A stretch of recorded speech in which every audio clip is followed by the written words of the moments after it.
Get ready for your 78th day of active service here at Last Defense Academy. By the way, 78 is a special number.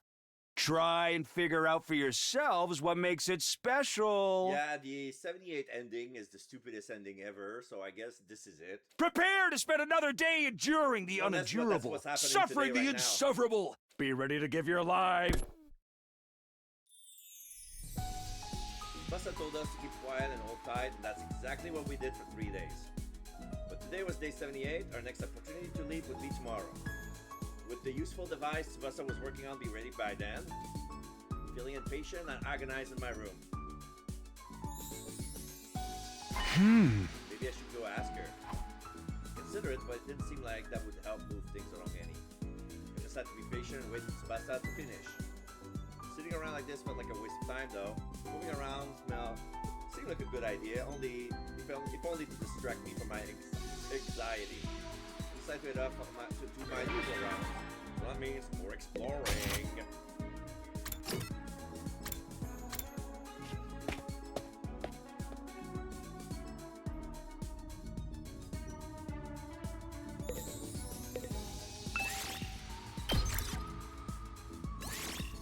Move out!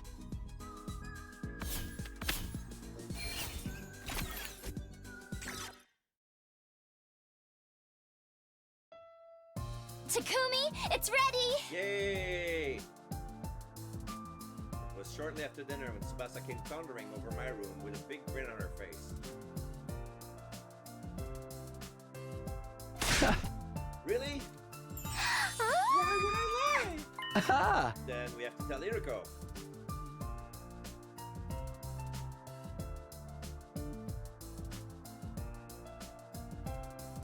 Oh. So where is this device? Tsubasa walked further into the room and brought something out. And then...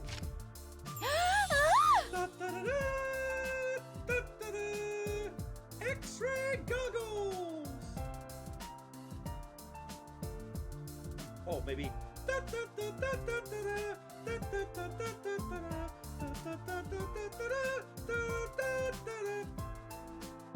She held them out to us so proudly. Huh? X-ray goggles?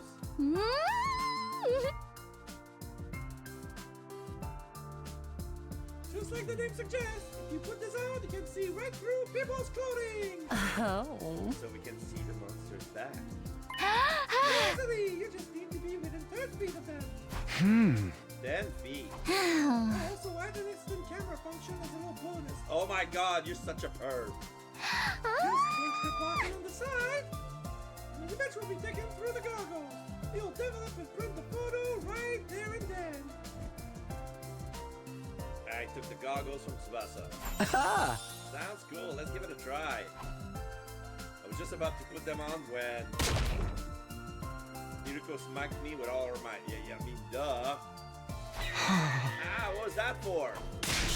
Get a clue, you filthy pervert. What a pig, he was trying to see us naked. Huh? No, I wasn't. I desperately fumbled for an excuse. The two of them were glaring at me with such contempt I thought I might wither away on the spot. Anyway, I'll be holding on to these. If Gaku got his hands on them, we'll all be in trouble. Hiriko snatched the goggles out of my hands. Honestly, it wasn't that easy for me to let go of them.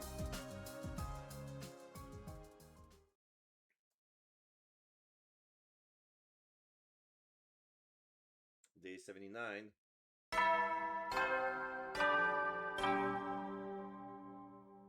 Up and at 'em, troops! Time to rise and shine! Get ready for your 79th day of active service here at Last Defense Academy. Prepare to be ready to give your... The afternoon rolled around. After a quick break for lunch, Hiriko and I made our way to the lab.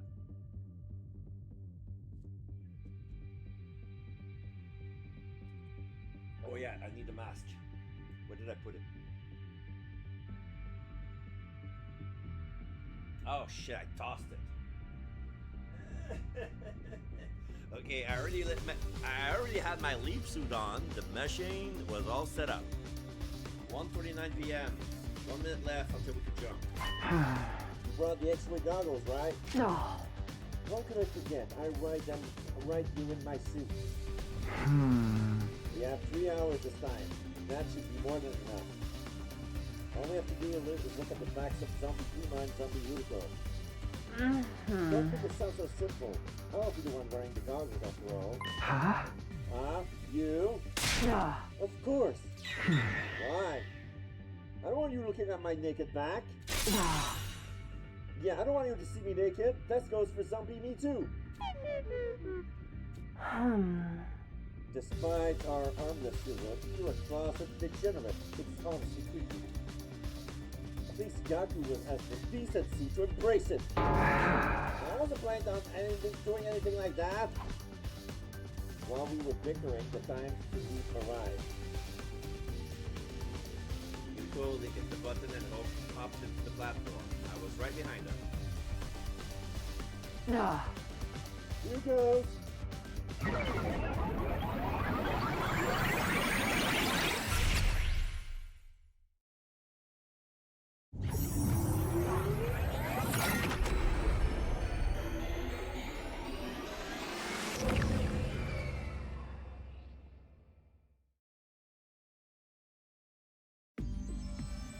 Oh? I have a question. Do you know why I'm not wearing my leap suit? Because you can't wear the X-ray goggles with the helmet on, right? Exactly. So what about you? Why did you take yours off? It's lighter and easier to move this way. The survivors in this timeline should be holed up in the garage in fear of a zombie attack. They won't come out today, so even if our faces aren't covered, we don't have to worry about being seen. Oh. Are you sure about that? Yeah, I'm sure. Oh? Just to be safe, let's keep our class armor activated. In the event we do get attacked by a zombie, we'll be better protected that way. Very well.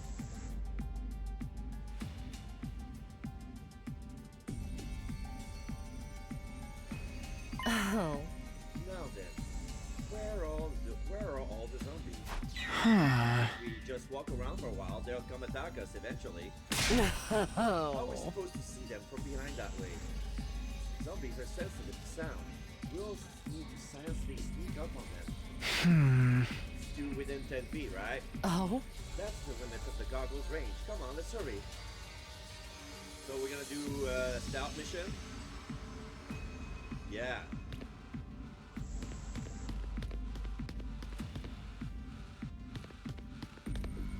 Okay, so there's one here, but that's Kako. We don't need her.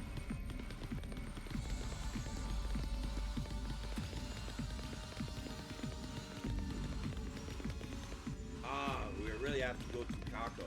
Shit.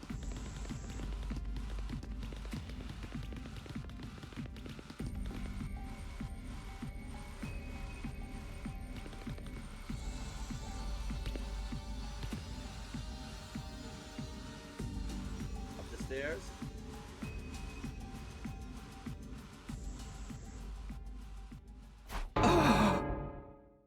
Zombie Kako! We need to run.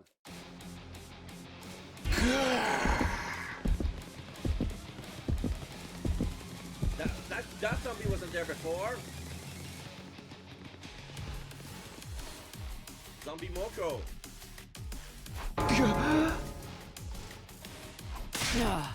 Retreat.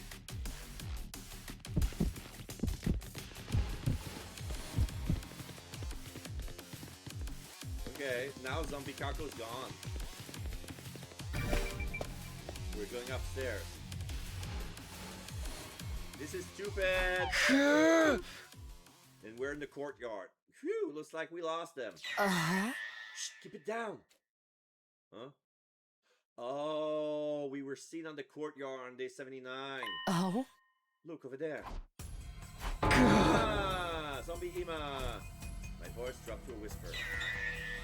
He's just standing there. I don't think he's noticed us yet. Now's your chance, Hiroko. You can do it. Why me? I'll do it instead if you want. That's 100 times worse. Then, fine, just hold on. Yuriko circled behind zombie Ima. Then she took a deep breath and began. She took a cautious step, getting closer and closer to him. It was going well, nothing changed about Ima's demeanor. Finally, Yuriko stopped 10 feet away from Ima. She put on the goggles and looked at his back. Then,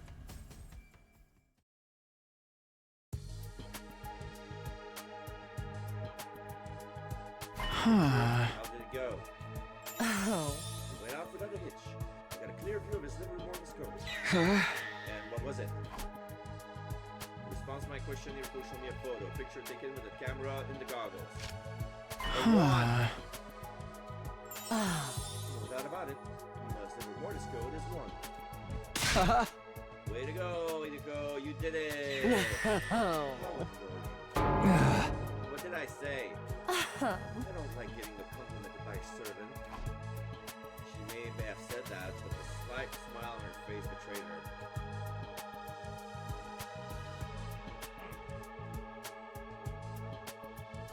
her. Next up is Zombie Hideko. I would really rather not see her, but what choice do I have? Let's look for her. We wandered around the second and third floor in search of Hideko's zombified counterpart. There were no trace of her. We gave up and returned to the first floor hallway.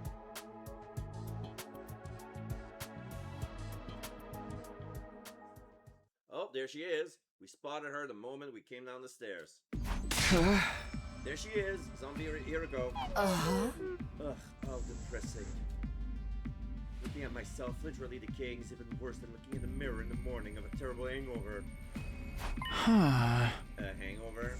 How imagine it? I mean, I wouldn't know. Oh my god, bullshit, you're drinking wine. We're in a bad position. She has her back to the wall. You won't be able to see her livermore code until she moves. Oh? Why don't we wait here for a while? She might wander off. No, time's running out. We have to do something now. Like what? There's no other options. I'll act as a decoy and lure her away. While I'm doing that, look at her back. What? I'm not going to let you walk into danger alone. Come on, let's do this.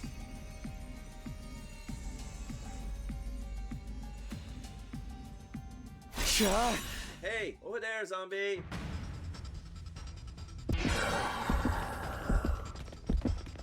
Come on, follow me.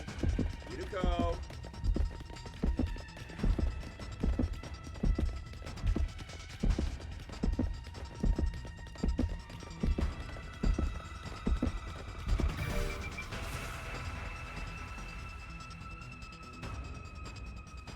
I turned and bolted away at full speed. Zombie Yuriko came lumbering after me.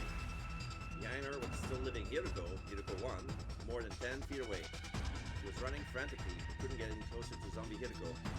She wouldn't be able to use the X-ray goggles unless she closed the gap. Why? Only one thing left to do. My last resort. Came skidding to a sun halt and turned around, grappling with Zombie Hideko as she charged me.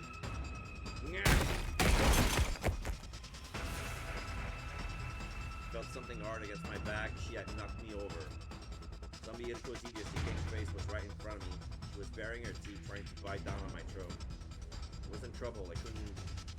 It would only be a matter of time before I got bitten. Then, Hideko! she knocked her up with the fire extinguisher, but she didn't have the goggles on.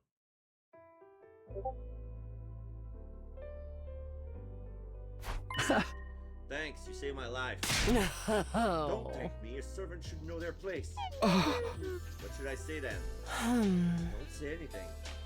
Reckless behavior allowed me to see the code, so let's call it even. What was it? Oh? Take a look. 4! So I have a feeling Takumi is 7, and then Takamaru would be 3.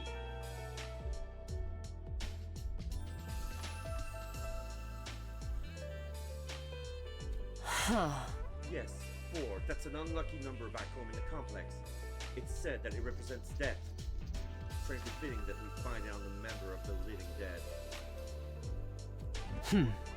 Anyway, we've met our quota. As long as the wrongest timeline team can get Takemaru's code, Oh.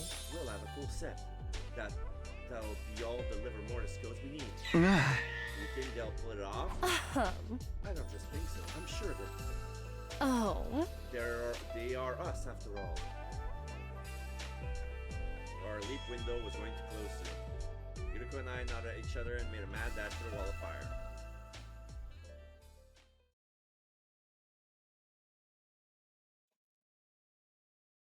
Day 80.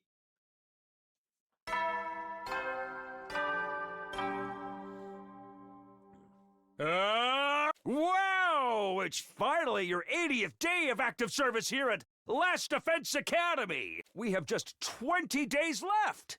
The end is really in sight now. Just a bit longer until humanity is saved. Work together to protect the school and humanity, okay?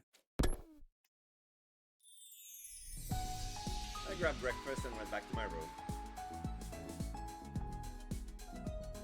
I needed to talk to Yuriko before our next parallel leap, but we were going to meet up after nightfall as usual. In the meantime, I set up to do my usual rounds. Okay. Exploring.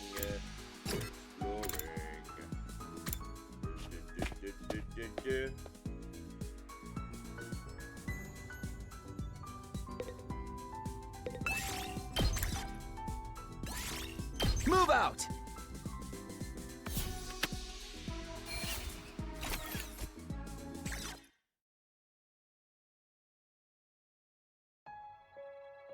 Did you check the device? Yeah.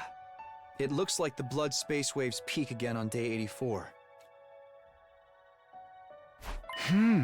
That's when the wrongest timeline versions of us will come here, right? Well, we only have 15 minutes. The window is from 11 to 11:15. That should be plenty. All we need to do is tell each other the liver mortis code. Oh. As long as you refrain from unnecessary chit chat. That's rich coming from you. Excuse me? Nothing.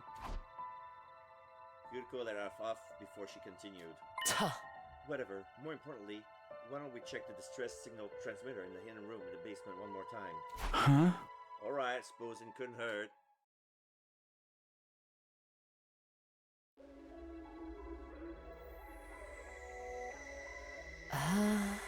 Nothing out of the ordinary here. Huh? We just need to put the code in the device over there. That's right, 9 codes out of the 10 for Team 1. If they're right, they'll send a distress signal to the artificial satellite, and that rescue craft will come to the school. Oh. The maximum cargo of the rescue craft is 2 tons, enough for all 16 of us. When we'll be able to escape to the satellite without leaving anyone behind. Have you noticed how all the little Morse codes we found so far have only 1 digit? Yeah. Tsubasa is 2.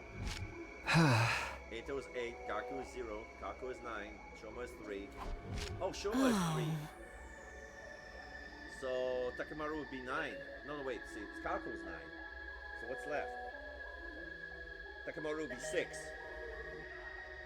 And Takumi is 7. Or vice versa.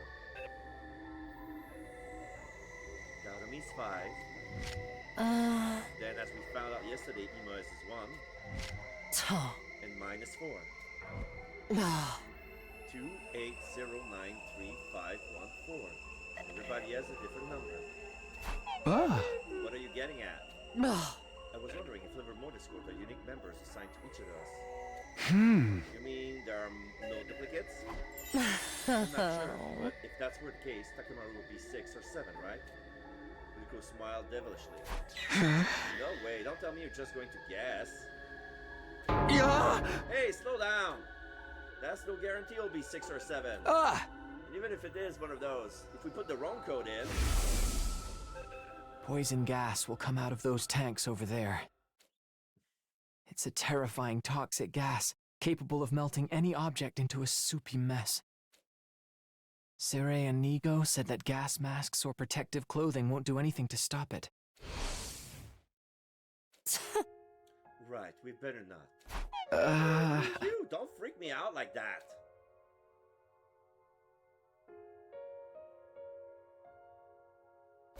Let's just wait patiently for day 84. Then the wrong guest timeline team will tell us Takemaru's number. Oh. Yes, we just have to hold out for 4 days. After that, we'll be able to leave. Kiriko looked up at the night sky. The shining silver artificial satellites hung in the void of space. If we can just get there, we won't have to fight anymore. In doing so, no one would die, and we would break free of the time loop. Thinking about it made my chest grow hot. My pulse was thundering in my veins. But beside me, Hiroko didn't look happy at all. Maybe she was still worried about the dream she had. Everyone except me. I must have died somehow. I'm going to be trapped here forever. Well then, good night. With those forlorn words, Hiroko returned to her room. The only thing she left behind was the sweet scent of lavender.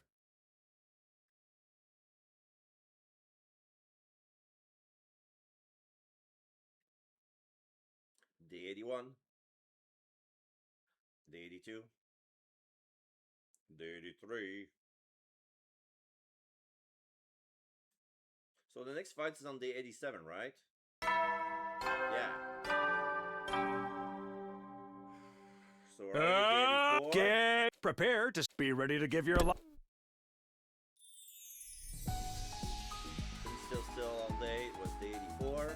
This would be a fateful day for Hiroko and me. No, for the whole special defense unit. When the clock struck 11 p.m., the wrong guest timeline team jumped here. Once they told us Takemaru was over Mordisco, we would have everything we need. I paced around my room, unable to settle down. I knew I would never relax like this. I'll go check in on everyone. Maybe that will calm me down. So I went off for my usual round.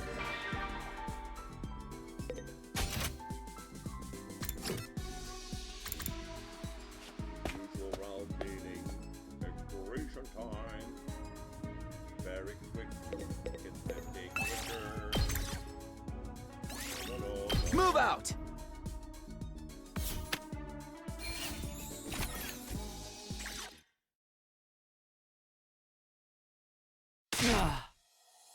What's going on?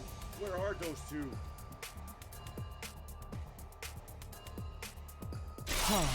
It's already 11:10 p.m. We only have 5 minutes left to leave here and back.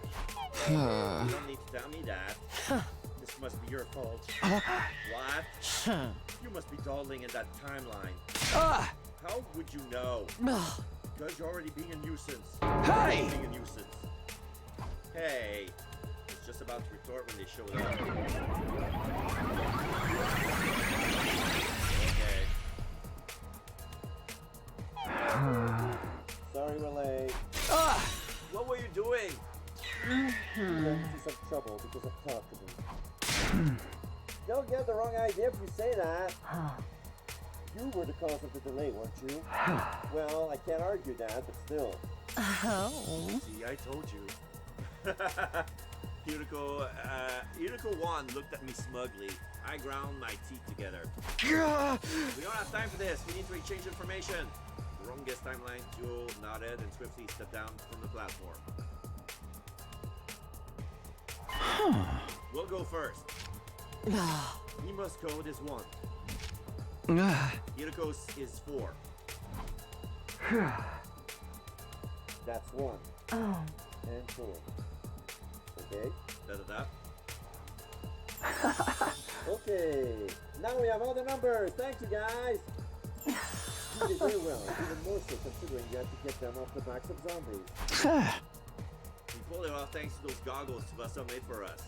Oh. Enough chatter. What about us? Stop celebrating and tell us the code you found. Got it. We recovered Takemaru's code. The number on his back was... Suck a dick! Bye!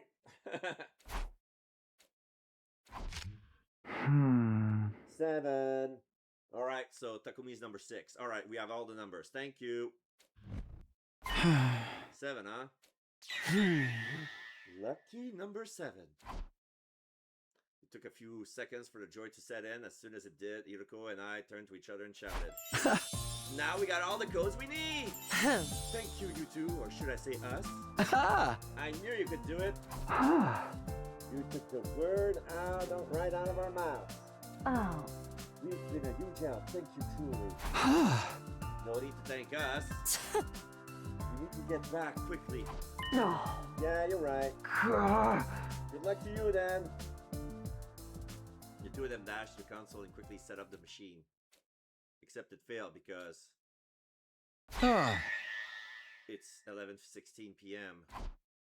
The pair of the other timelines stood stunned. Hiroko and I spoke, looking at them with sympathetic gazes. Oh, I'm sorry to say, looks like the window is closed. No! This can't be!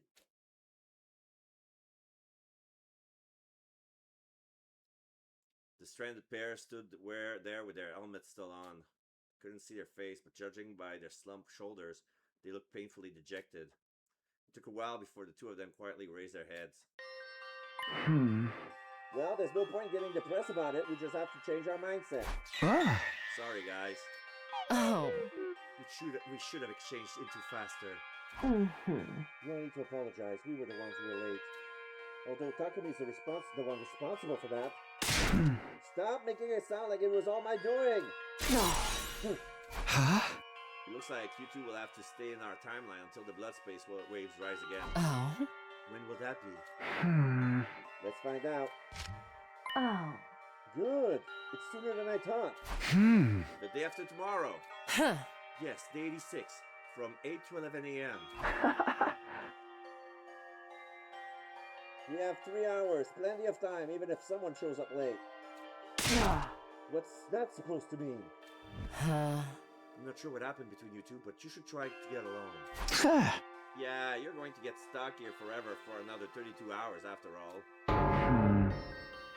Right here? Sorry, but there's no way we can take you to the school. That makes sense. I'd say the same thing if I were in your shoes. Our shoes. I don't believe this. We'll bring you some food tomorrow morning. I'm really sorry about this. It's fine, don't worry. Well then. We thanked them again for the Livermore Mortisco, then with great reluctance we left them behind in the lab.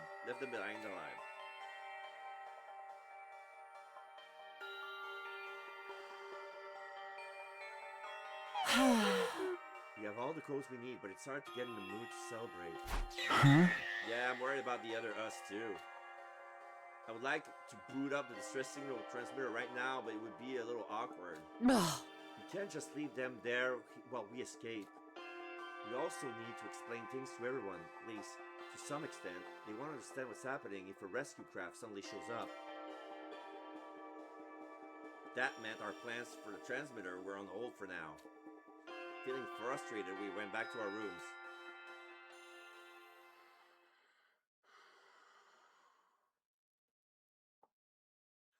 Day 85. It was morning. Hiroko and I woke up early and went to visit the lab.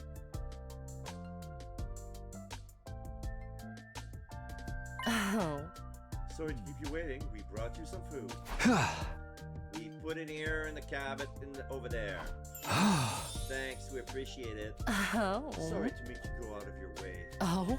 By the way, we have something we should like to discuss with you.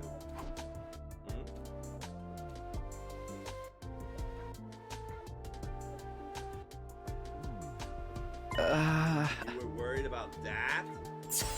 We have no reason to refuse. Are you sure? Yeah, don't worry about us. Just go ahead and boot up the transmitter when you get back. We'll be able to get back to our timeline tomorrow anyway. And then we'll be calling the rescue craft just like you. There's no need to spare our feelings. Oh. Good, you agree. Oh. You're me, so you knew exactly how I was going to respond, didn't you? I had a hunch. Alright, so this is my food. It's gonna be a short break. I'm not gonna go to a be right back screen. Just don't go anywhere.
I'm back.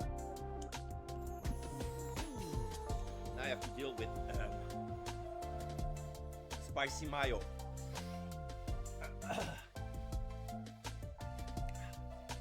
I stretch it up with more ketchup, but it's still very hot.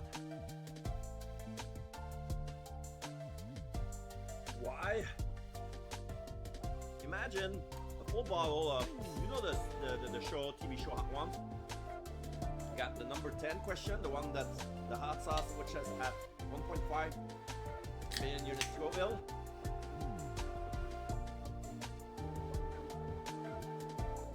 Iced tea works great.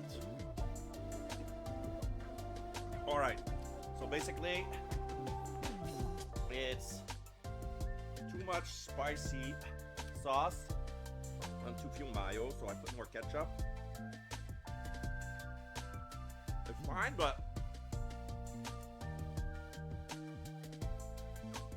I need to take a sip every time. Okay. I see, I had a hunch. Okay, so I read that.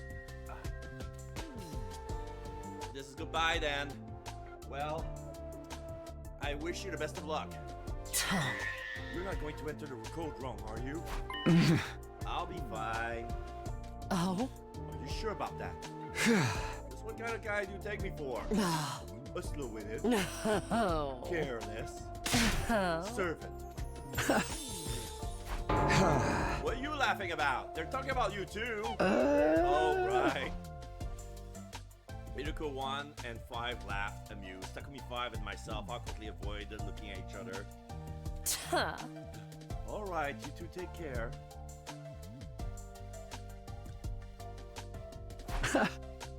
We'll be praying that all of you over there will make it safely to day 100.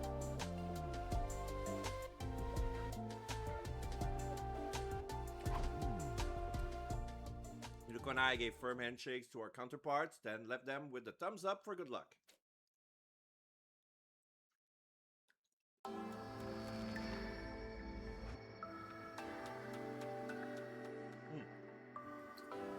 It was about time for breakfast when we got back to the school. We dispelled our class armor and changed back into our regular clothes.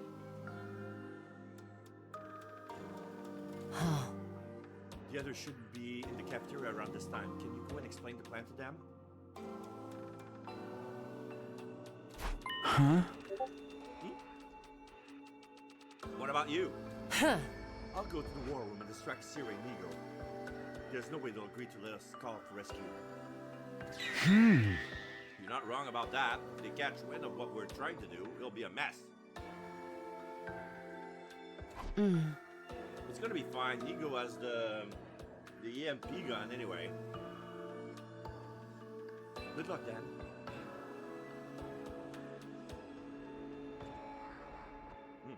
Oh wait, I need sauce. I forgot to put some sauce on my ribs. Be right back.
Alright.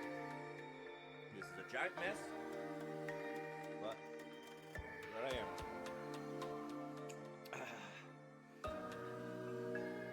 Need some wipes.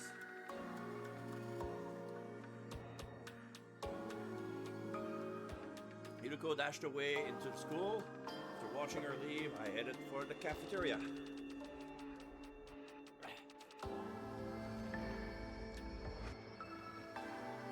The mask was probably gonna have to talk as Kurara. You've gotta be shitting me.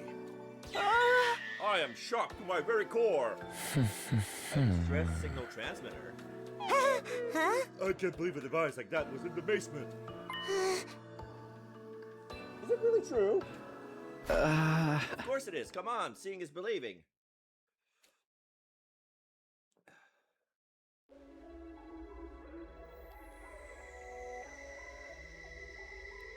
The moment everyone laid eyes on the machine in the reading room, they were at a loss for words. A few moments later, Hiruko showed up.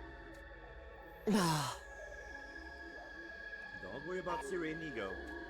The two of them are busy trying to break down an astronomically long number to its prime factor.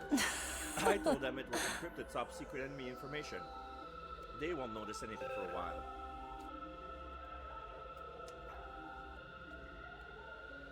Nobody seemed to hear a word she was saying. They were frozen in place, staring at the transmitter. Please forgive a subhuman substrate sucker like me for asking, but how did you and Hiruko find out about this machine? Well, we stumbled at it while exploring the school. It happened a couple of days ago. How did you find out what it's for and how to use it? We got a manual to display on the central monitor to describe everything. If I understand what Mr. Sumino told us correctly, mysterious numbers are assigned to the 10 of us who are originally from the school. And if we input 9 of those numbers, we can send a distress signal?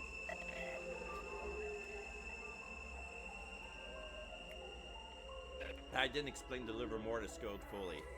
If I had, I would have to explain parallel leaping too. So you already know these numbers? Then let's pop them in and summon the rescue craft! Yeah, okay. I slowly made my way to the transmitter. I have to remember everything. Shit.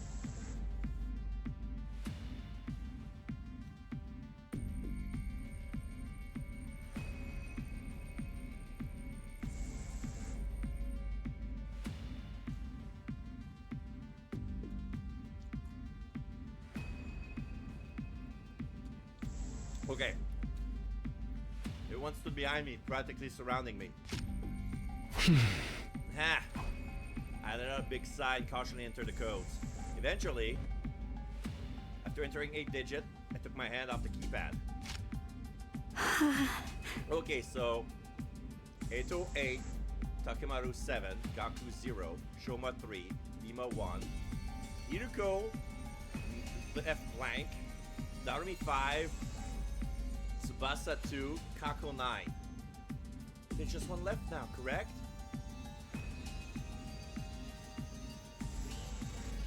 So I'm gonna put either 4 or 6. Takumi and Hiruko slots are still blank. Which one do you guys know? Hiruko, you see how I already have her selected?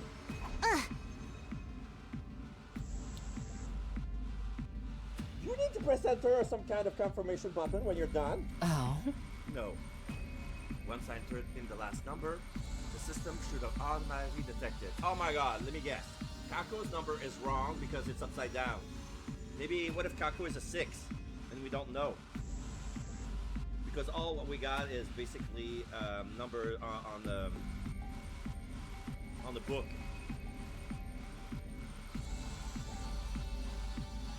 Once I entered the last number, the system should automatically detect it. And if all 9 numbers are correct, the distress signal will be sent. That's right. But if it's wrong, Poison gas will come out of those tanks over there. Become soupy. Da da da. Silence filled the air. I could hear everyone's breath itch. You guys need to be here. Maybe you could wait upstairs. Are you out of your goddamn mind? We're your friends. Huh? Yeah, if we die together. It feels so good. I'm having a ball. This is a real killing game now.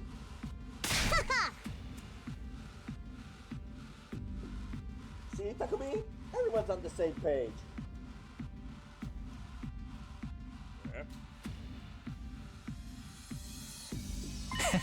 Do it, Takumi. I look at everyone and give him a firm nod, then turn to the terminal again. 808, Takamaru 7, Gaku 0, Shoma 3, Imo 1, Darumi 5, Tsubasa 2, Kako 9. Okay, all of the numbers were right so far. Just one left. Unlucky number 4. As ominous as it was definitely Iruko's liver mortis code. All I had to do was press the final button. Show a little confidence, Takumi. You don't have to worry. We're right here with you. Okay. Here goes.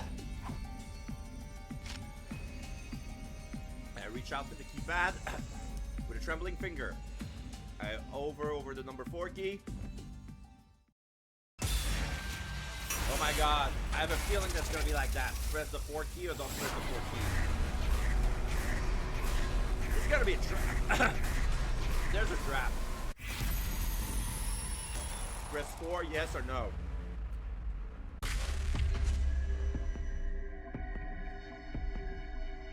We're gonna do everything anyway, so press it. There's gonna be a bad ending, right?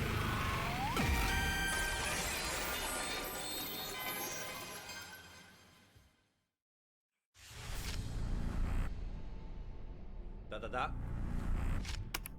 Pressing 4. I pressed it. And the very next second.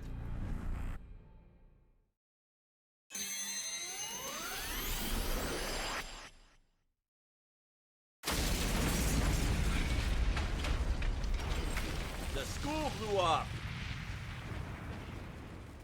Ugh. Wow. Not even gas, just blew up.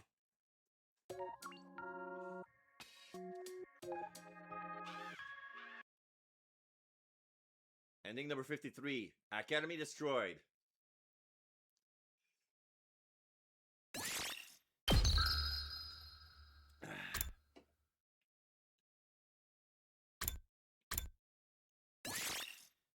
Before decision.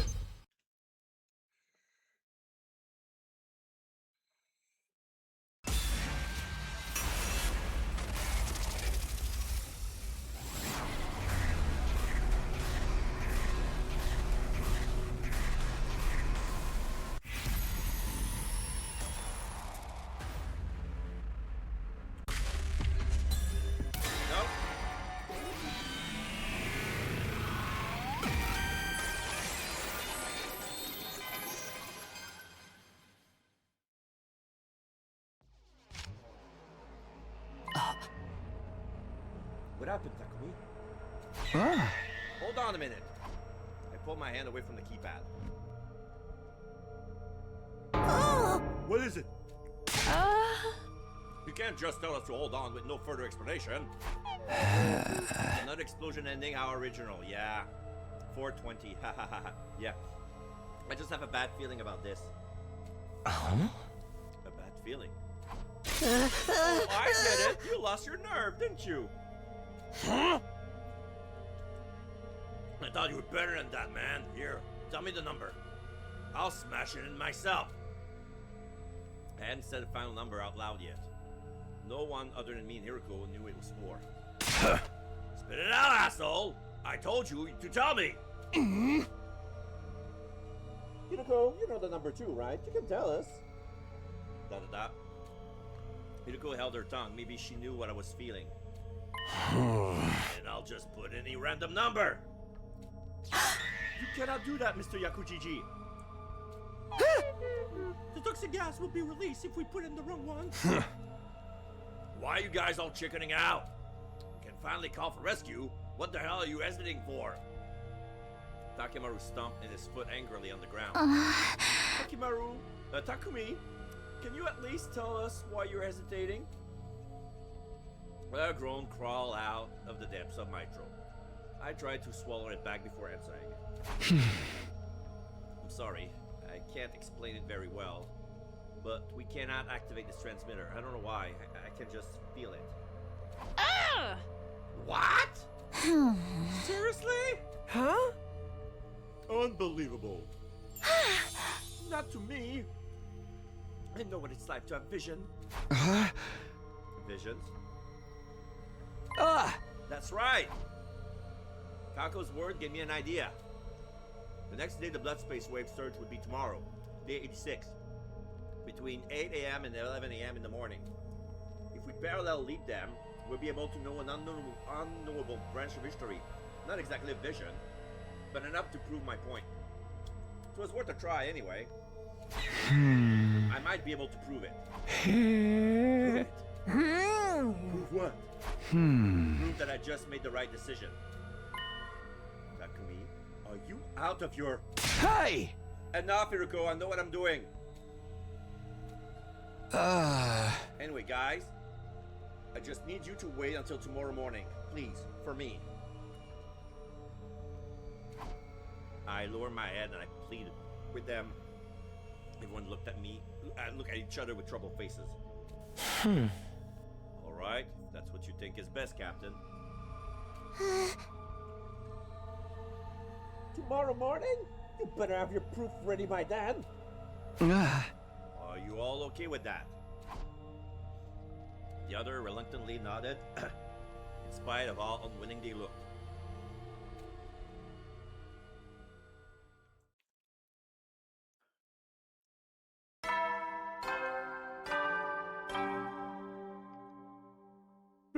Hetty. Make sure you get. Well then. Hey.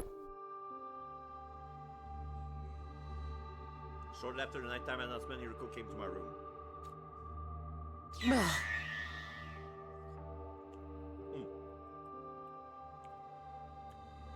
I'd have to ask to know what you're planning to do tomorrow. Are you really going to bring everyone with you? Huh? I am. If they learn about parallel leaping, then... I know, we'll have to explain everything we've been through in the other timelines. But I'll figure something out. As long as I don't mention the loop, it should be fine, right? Oh. Do you think you can handle that? I have no idea. Oh. I need you to be sure. I've told you 100 times. If you tell them the truth, we're guaranteed to have the worst possible outcome. So what do you want me to do? Hey! I have no other choice if I want to convince them that machine is dangerous. How do you know it's dangerous anyway? You never even pressed the final 4. Well... Fine. Just remember, keep the loop a secret. Stick to that, if nothing else. I'll be fine, trust me. Alright, it's all in your hands now. Hiruko gave me a sharp glare before quietly exiting my room.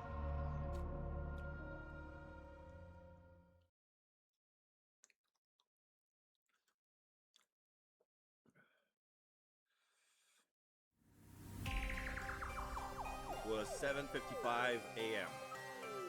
Hiruko and I had brought everyone to the lab. Wow. Hey, are you sure about this, dude? The school's unprotected right now. Huh? The next enemy attack is until tomorrow, day 87. We don't need to worry. Do Siri and Nigo know about this? The two of them are still deep in the prime factorization trenches. They're allocating every last bit of their processing power into it, so I doubt they even noticed we're gone. Wow. But it's only a matter of time until they do. Then let's hurry, not that I know what we're about to do. Yeah, but could all of you wait here for just a sec? We have to get things ready. Yuko and I went ahead to the lab.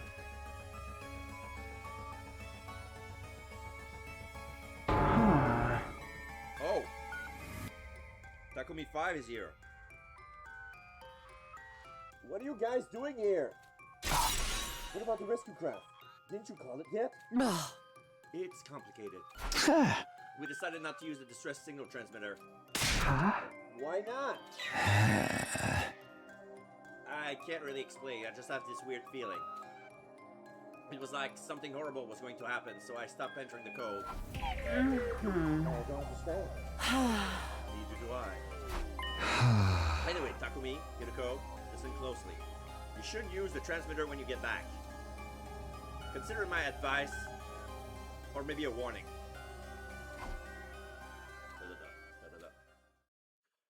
8 a.m. came around as we were talking. I'm not sure I follow, but I'll keep your warning in mind.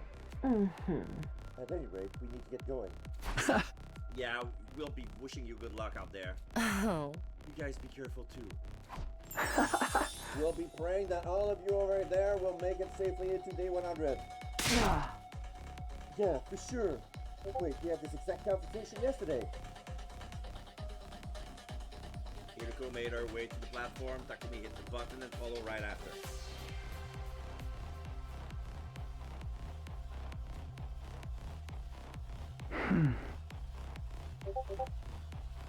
Be seeing you. Hiroko 1 and I nodded, giving them a thumbs up as they left.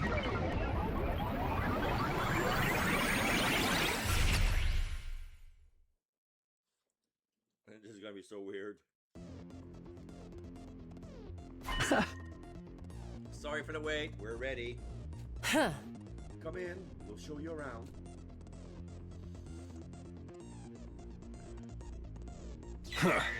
Yo, what's all this Dorcas researchy looking shit?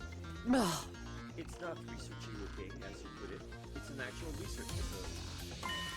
Dr. Hiroko called it the lab. How come you know that? Oh, a little birdie told me. The lab. Futuristic! Take a stick. I really could think we're up to no good here. I said futuristic! If you'll allow our sniffling, stinking slime bucket to ask a question.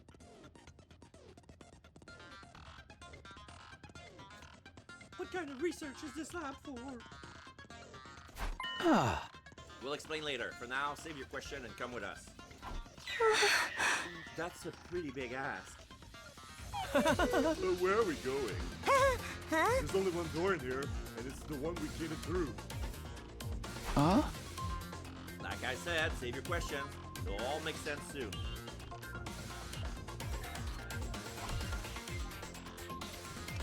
Everyone looked at each other in silence. Rushing off their confusion, Irigo and I headed to the lockers.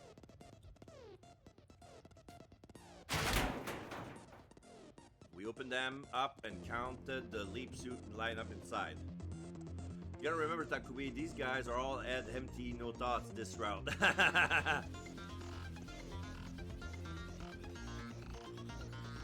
Yeah, in this route they were pretty gullible. They don't ask questions. They're like, okay, whatever.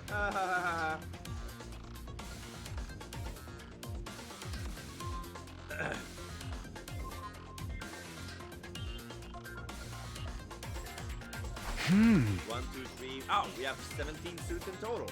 Oh. There's 16 of us, so we'll have plenty. Ah! Can you guys come over here a sec? These are called leap suit. We need you to put them on.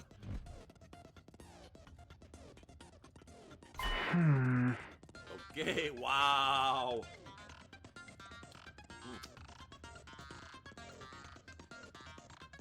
Need more of my hand? Okay. Okay, everything ready. We finished preparing the machine while everyone else was putting on their suits.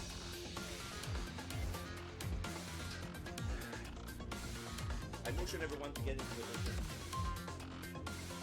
Out of water. 15 people stood crowded together in the cramped circular platform. I pressed the red button on the console and left into the crowd. Alright, let's go!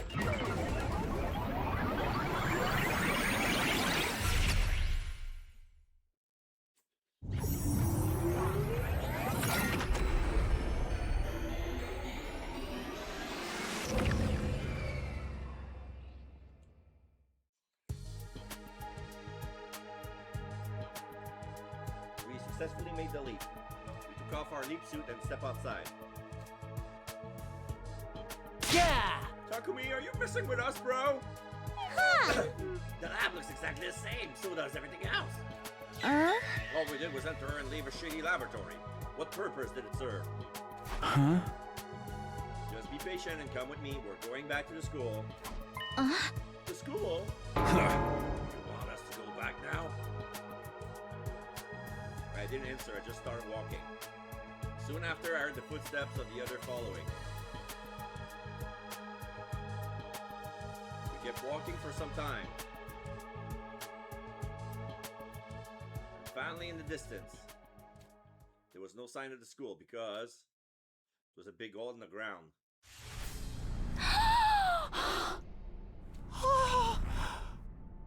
Oh.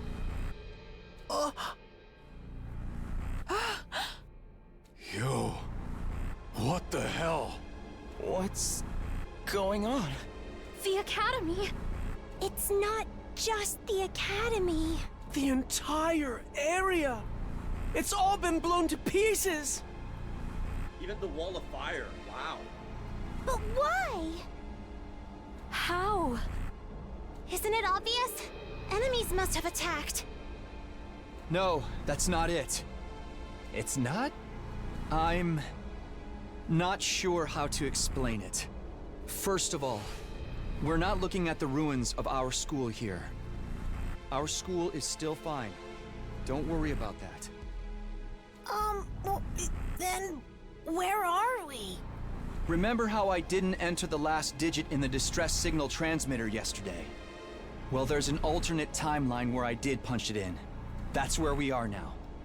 A parallel world where I entered the code. Everybody was completely taken aback. You could practically see question marks floating around their heads. Excluding Eito and Iruko, of course, who were already familiar with the whole idea. So if you'd entered that last digit yesterday, this is how things would have ended up. Yep. The very idea that we could request rescue was a lie from the start. Yep. I found this lame. Like, why even bring it up?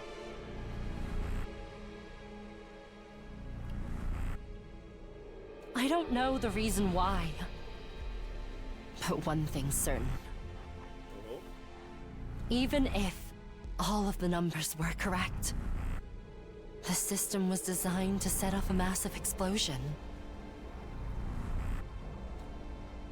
Wait, can you explain this timeline stuff a little more?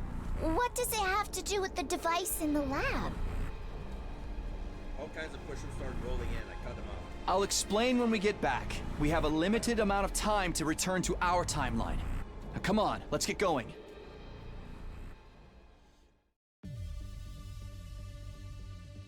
Back at the lab, we put our leap suits back on. There were still 17 there, just like we left them. Yuriko put one of the last two suits, then everybody was dressed. Okay, that's everyone. Then, just like before, I guided everyone into the platform. And then, let's head back.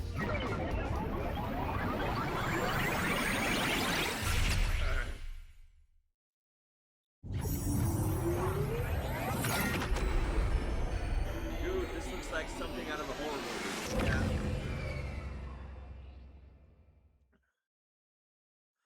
The leap was complete. We took off our leap suit and stepped outside of the lab. It was only then that I noticed something wasn't right. Hiruko? What's wrong? Yuriko Yuriko had her hands against the wall. Even with that, it seems like she couldn't support herself. Her legs seems unsteady. Are you not feeling well? No, I'm fine. Just a little tired, I guess. She really believed that there was a way out. Hey! Takumi? Hiroko? Knock that off! Don't tell me you're trying to make out at a time like this! I knew you were using this place as your little love shack! Get out of there right now! Wow. Ugh, this is so draining. Takumi, you go on ahead. I'll be right behind you. Okay. Are you really okay? How many times do I have to tell you?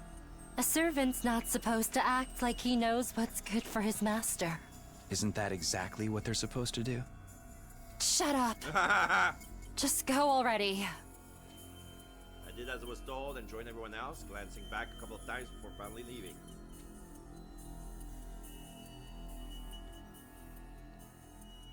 Took a while for Hiroko to show up. Huh. Pardon the wait. Well then, let's get going. Back to the school, back to where we belong.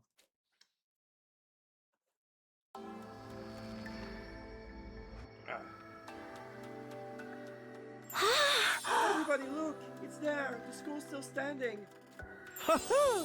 Everything just like we left it. What did I tell you? But you still haven't explained anything! That's right. You need to explain it slowly and clearly so that even a brain-dead moron like me can follow. Isn't it time you told us what's going on, Takumi? Mistress Hiroko! Tell us! Tell us! Okay, okay. Oh? It's going to be a long story, so bear with us. Yuko and I told everyone about the timelines and parallel leaping. We told them everything, including why we kept it all a secret. Of course, the one thing we kept back was the matter of the time loop. We glossed over that and selectively revealed only what we were able to. That took the whole day. Took a long time for the others to accept what we were saying. By the time they were finally out of questions, the sun had already set.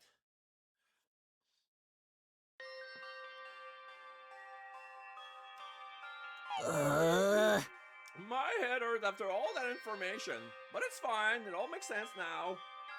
Ha! We basically went to another timeline where we entered the last number into the transmitter. If we actually done that yesterday, we wouldn't be alive right now. Thank goodness we didn't enter the code. Takumi, you made the right choice.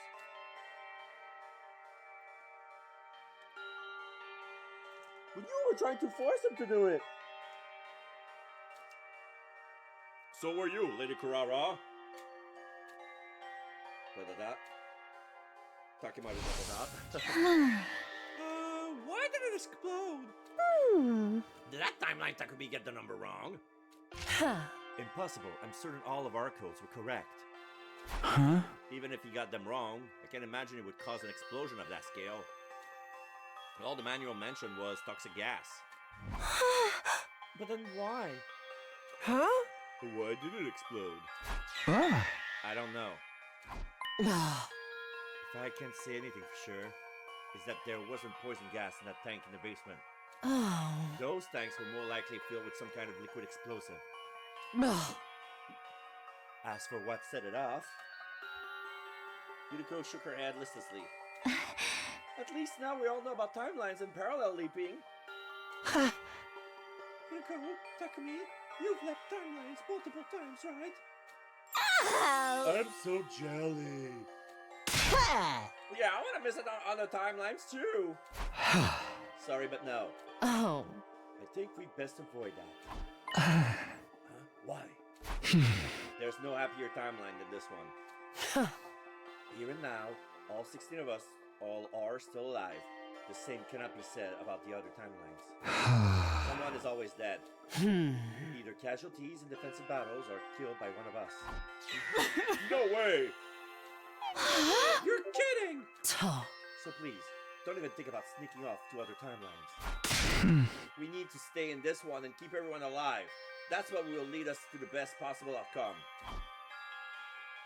After hearing our earnest protest, everybody firmly nodded in agreement.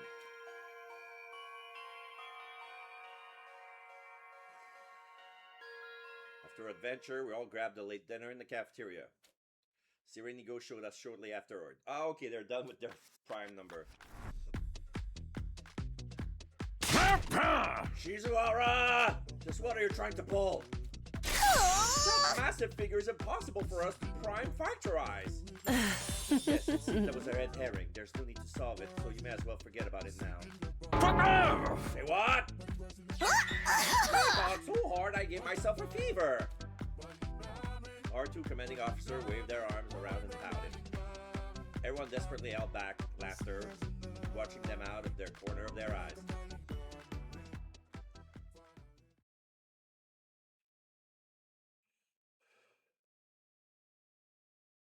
Day 87. Early in the morning, Yuriko asked me to meet with her in the classroom on the first floor. Huh? What do you want to talk about? Tuh. The enemy will attack today. I have two things I want to tell you before we fight them. What are they? Tuh. First, the commander to come in today will be Dalsha. And I'm sure you know, Dalsha is a powerful foe. So much so that we have no chance of winning in a fair fight. There is a way to weaken his power. You remember Zanshin? The commander with the power to absorb living organisms? He said that the first thing you beat her to use a poison created by Yugami. The first time you beat her, yeah. It was a kind of bioweapon created by analyzing enemy DNA, yes? It will work on Dalsha as well, however. I haven't given Siri and Nigo that piece of information yet. Why? I didn't think I needed to. We were supposed to have left from the satellite on day 85, remember? We were going to activate the transmitter and call it to rescue. In the end, that rescue plan was a complete fabrication, so thankfully you didn't enter that final floor. At any rate, I didn't imagine I would still be around to have to fight Dalsha today. Huh? Could have said something yesterday. We didn't have time, and also Yuriko stopped herself, putting her hand against her forehead. She didn't look well. Could it be? Are you still feeling sick after yesterday? Is that why you didn't have time to tell them? No. Come on, that's obviously it. You should go back to your room and rest. You won't be able to fight if you... Shut up! I'm fine. Anyway, that was the first thing I had to tell you. Huh? What's the second thing? It's about you. Don't let your guard down in the battle today, even if Dalsha de-transform. He'll seize on that opening and kill you. Kill me? Strictly speaking, he'll just behead you. Oh well, in that case I have nothing to worry about. Are you kidding me? That is a serious matter. The timeline I know of, you get revived immediately after. That doesn't mean the same thing will happen in this one, so be careful. Keep your guard up, even if it seems like he's relaxed. Understand?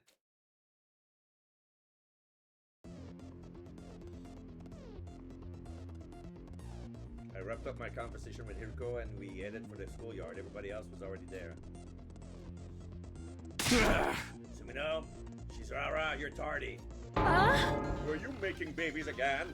Oh, for the love of God. How many babies is this now?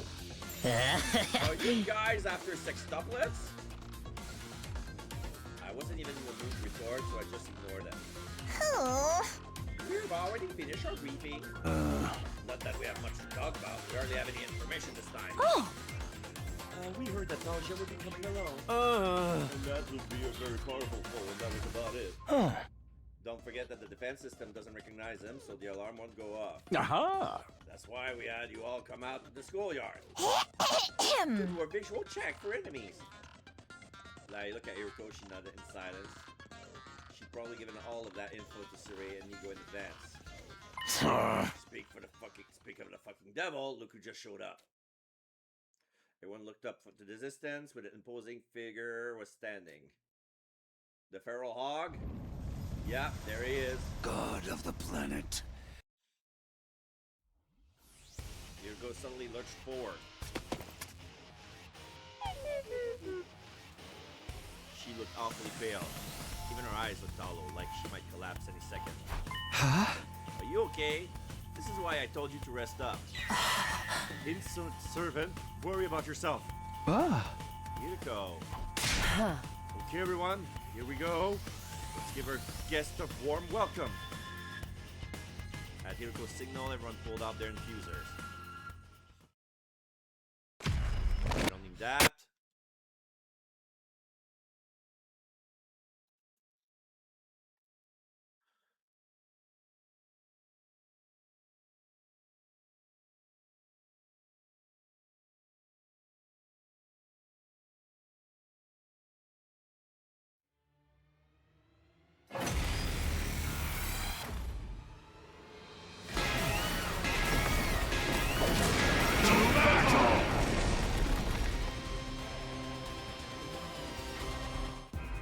I have less memory than a floppy disk, so maybe I'm mistaken, but doesn't this Dalsha look like the very first commander we fought?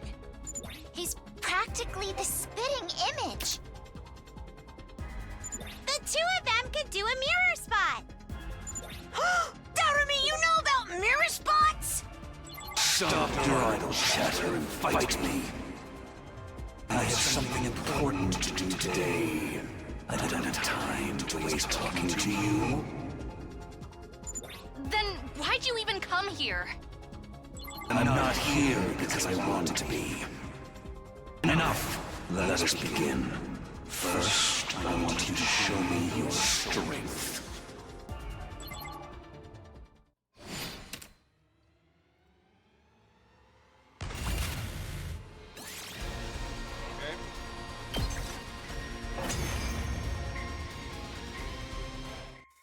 That's all?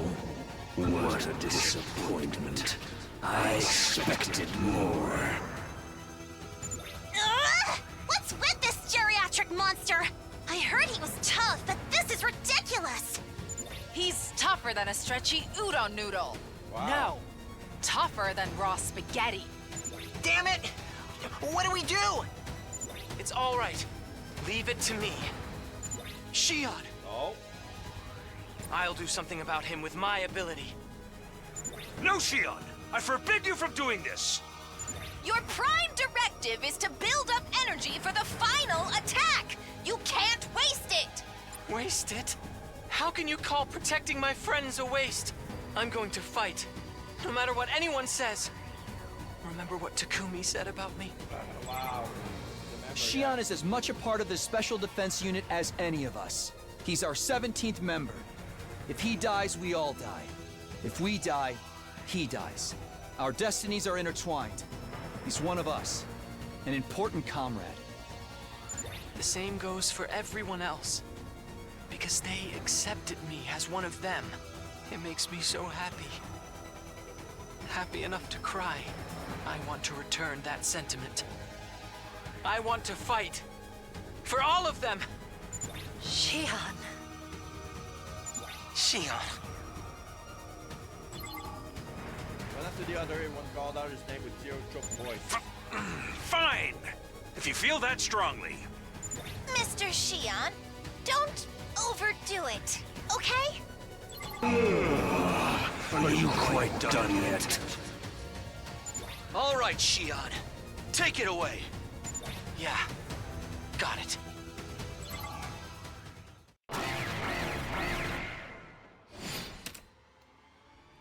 Yelled Dalsha with the Shion bomb. Yeah.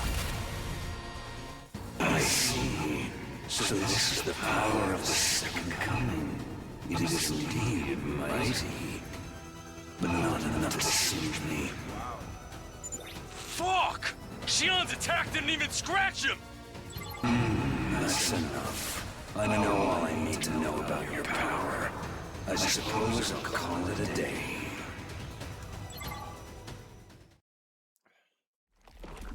Okay. Forming.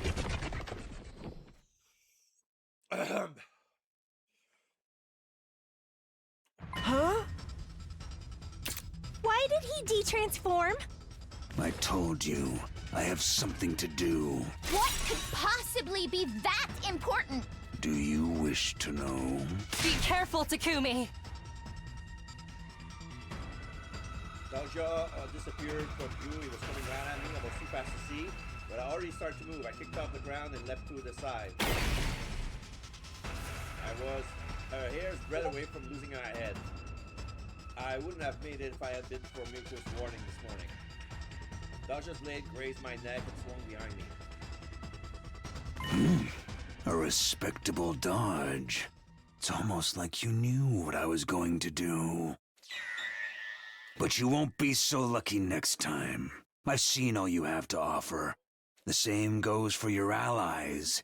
The next time I come, I'll snuff out your lives with all the strength I have. Farewell. And with that disquieting speech, Dalja vanished for real this time. What was that all about? It was as if he came just to toy with us. And he said he'd go even harder next time. He wasn't even fighting at full power just now? We're freaking screwed! Not even Shion could do anything to him. I'm sorry, I couldn't be of any use. Don't apologize. You were very helpful. And you tried to save us. That's all that matters to me. You can't be saying shit like that during a fight. I couldn't see straight. It was messing me up. Because you were tearing up? I just had something in my eye. You guys, thank you so much. That old geezer peaced out, so we can celebrate for now, right? Time for the usual? I think so. Shion, you should join us this time. Are you sure? Of course.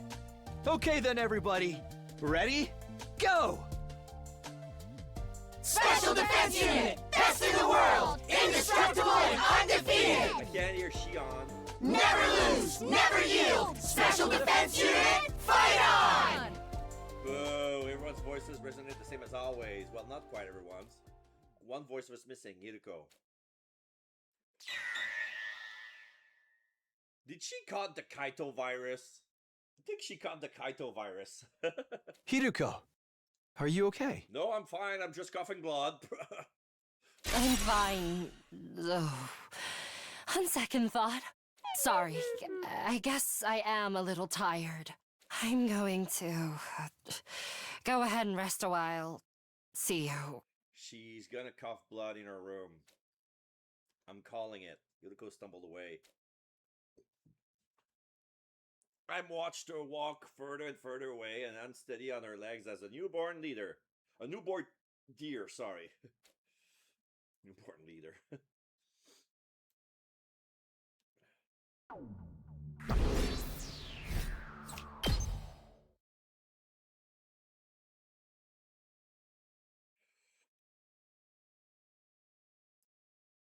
Day 88. Get prepared to be ready to give your... Come on, Takumi! Get up! Woke up to the sensation of someone shaking me, only to find I wasn't in my own room. How did I get here? Oh, what am I doing in Hiriko's room? I'm in your room. Oh, I must have been taking care of you since last night. Looks like you passed out on the floor. Is your back okay? Forget about me. How are you feeling now? See for yourself. Do I look sick to you? She didn't. She had plenty of life in her face and a twinkle in her eye. More importantly, did you just say you were taking care of me?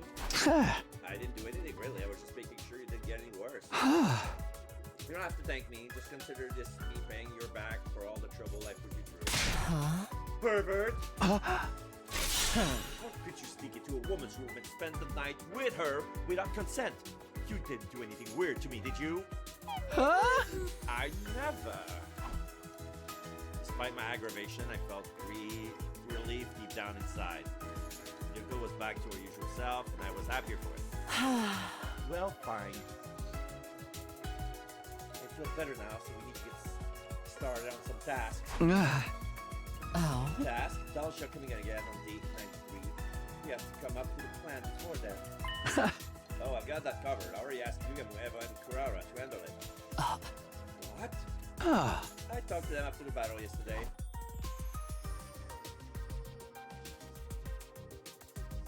I see. So this is information we got from another timeline. Is this reliable? More than that, it's guaranteed. Oh. We have to do something, that much is clear. I just need to analyze Eva's DNA and permanently the poison that was from Dalshan, right? The biggest hurdle will be trying to toss it into his mouth. That's where I come in. I need to turn the poison into a gas and create a trap to release it. Will you do it? Of course, why wouldn't we? I will show you the greatest trap ever created. I am happy to contribute too. I shall offer every bodily fluid I have for the cause. Yo. Did you tell the others too? Yeah, Serenity going through this. Not bad, servant. Just doing my best. I felt slightly proud of myself for being praised by Iruko. Somewhere along the way, I'd gotten used to her calling me her servant. Well, I'm going to hop into the shower, so can you leave? You really okay now? What are you going to do if I say no? Stay here and watch me shower? I shook my head and sighed. Okay, I'm going.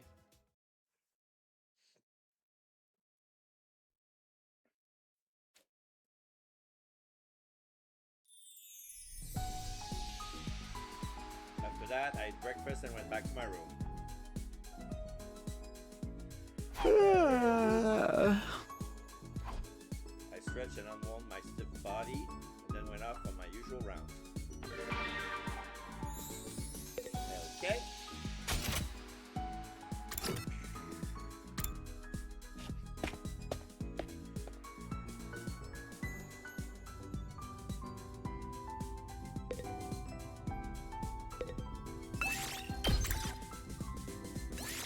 Move out!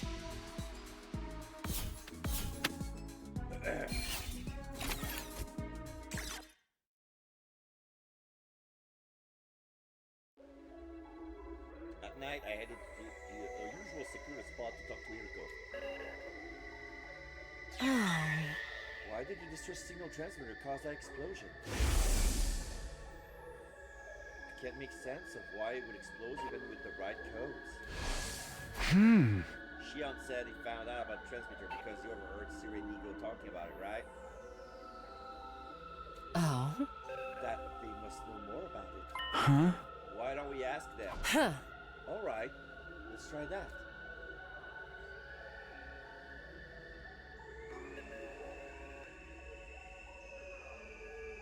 Yum, yum, yum. Distress signal transmitter? Huh. Don't play dumb. We know you know about it.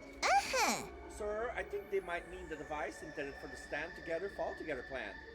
Aha! Oh, that! The thing that Top Brass were telling us about before our mission started here? Huh? What is this Stand Together, Fall Together plan? What it sounds like.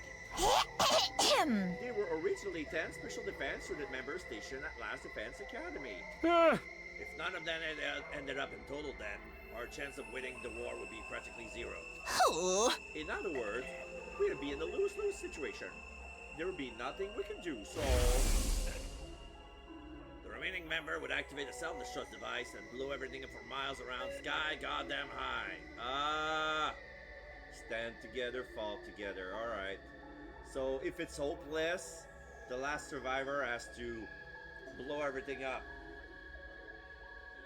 To erase every trace of human occupation, basically.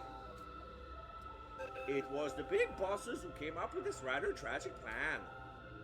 The idea was to wipe out any invaders inside the school and the surrounding area in one fell swoop. It wouldn't kill them all like the final attack, but we'll at least be able to retaliate a little. Like the name said, stand together, fall together. But we couldn't just come out and say it was his last resolve self-destruct device. No. You got to imagine that the last survivor wouldn't jump at the chance to use something like that. So the human authorities in charge made up a lie and claimed it was a distress signal transmitter instead. Oh my god. They really didn't plan this through.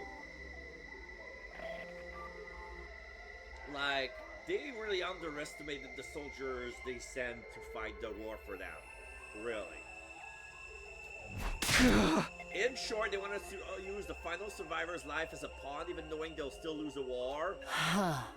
Utterly despicable. Couldn't agree more. I was totally against it. The Honorable Siri and I both protested, so in the end, the plan was scrapped.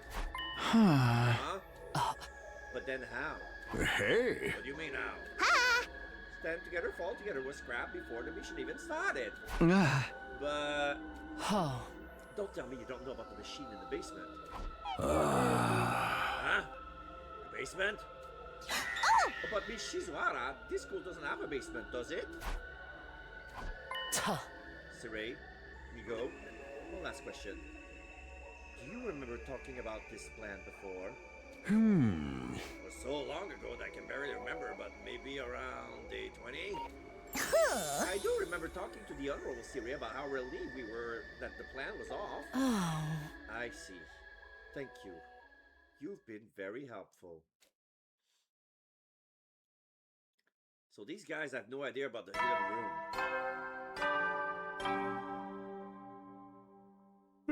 Eddie, so Make sure you get. well then. The top brass didn't tell Siri and Nigo about the self-destruct device. Maybe they set it up in secret because they knew those two were opposed to it. Either way, Shion only heard part of the discussion out of context. We must have assumed that there was a real distress signal transmitter somewhere in the school.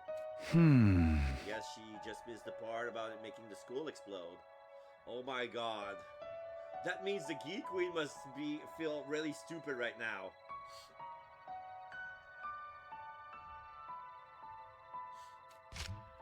I think it's safe to say we can forget all about that device now.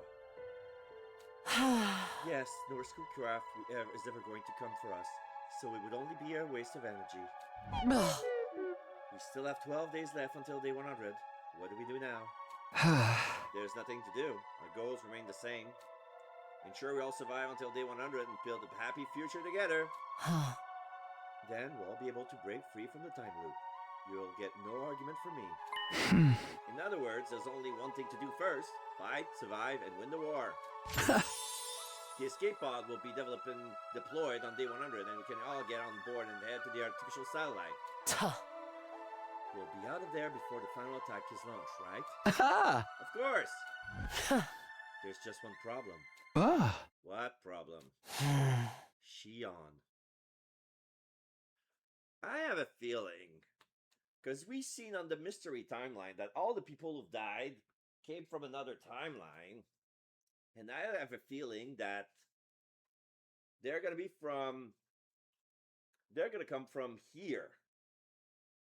And ending 100 is basically the timeline where the loop is gonna break because of the weight of the players, since everybody would be there, including Shion. Sorry, I need to blow my nose.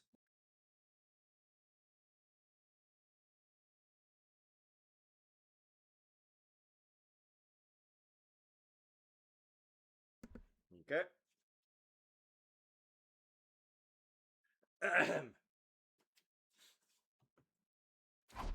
I gasped.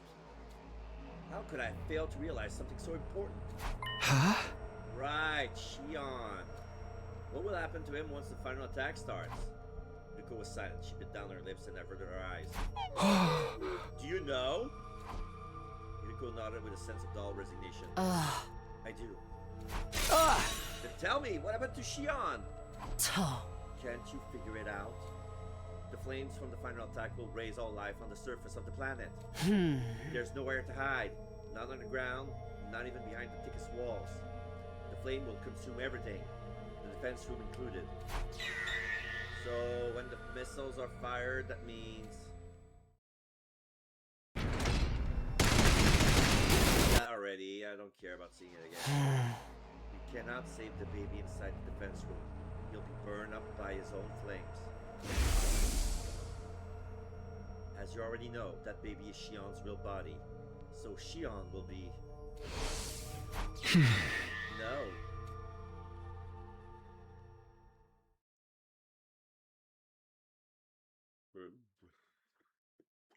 The 89. Get ready, prepared, be ready to give your...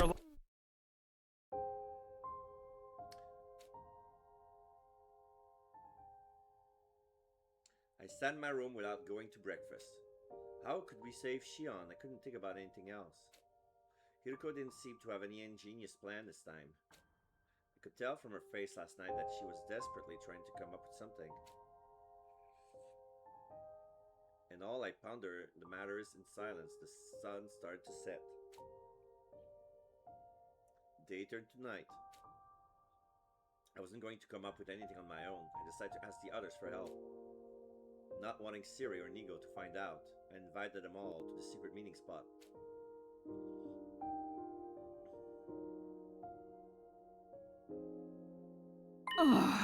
I see. On day 100, an escape pod will deploy and we'll be able to escape, but...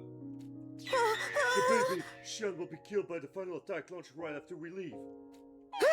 Shion! That's screwed up! Totally fucked. Shion's our friend! That's right, we have to save him. But how? Isn't it obvious? We need to get him out of that machine in the fence room. It looked like everyone had seen the baby from himself. Shion must have known them for a while, shown them while Hiriko and I were away. But if we did that, his energy wouldn't get channeled into the missiles anymore.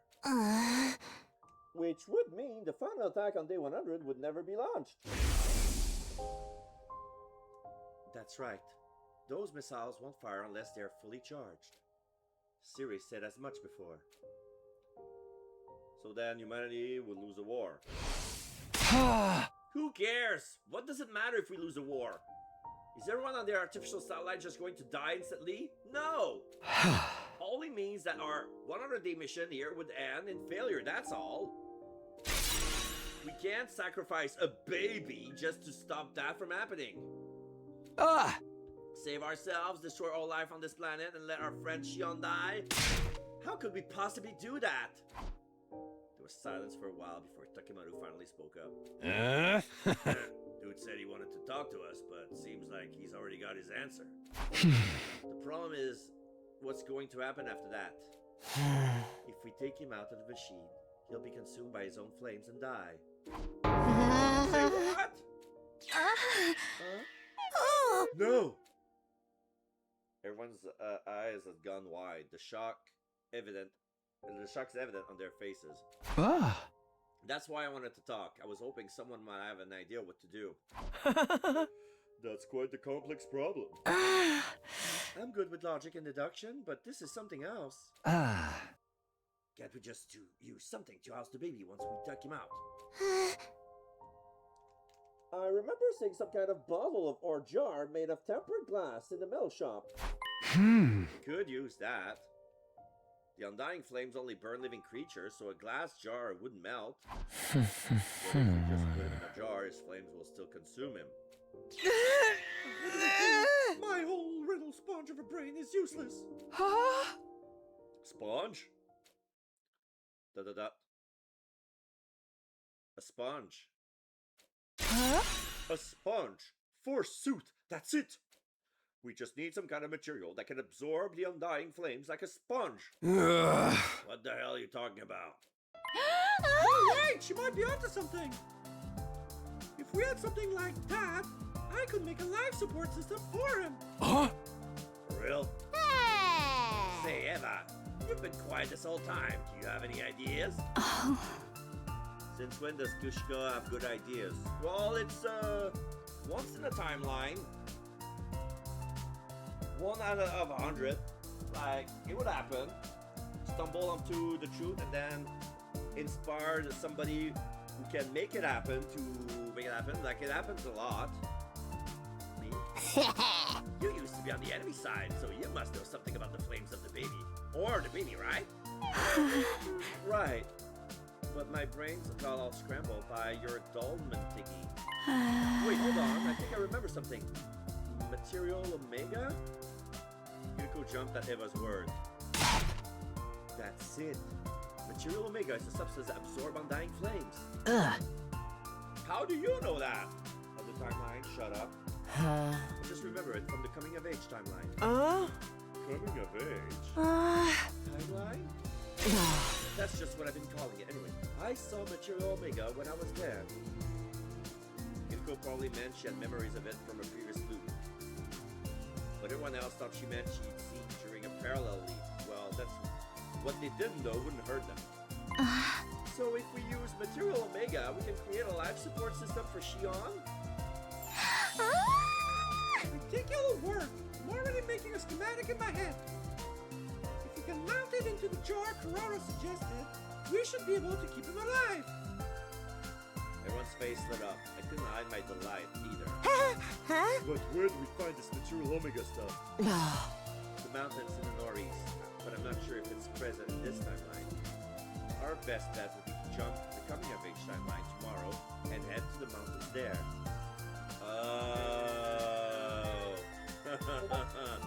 Tomorrow. Our next sleep window is tomorrow for 2 to 8 p.m. Alright, Yuriko and I will go to the coming of age timeline and get what we need. What about us? You should remain here. If too many of us go and get found by our counterparts in that timeline, it will cause all kinds of issues. Shit! I suppose it'll be safer if the more experienced people went. We'll let you handle it. Yes, I agree. Nakami, Yuriko, we're counting on you. Yuriko and I looked at everyone and gave them a firm nod.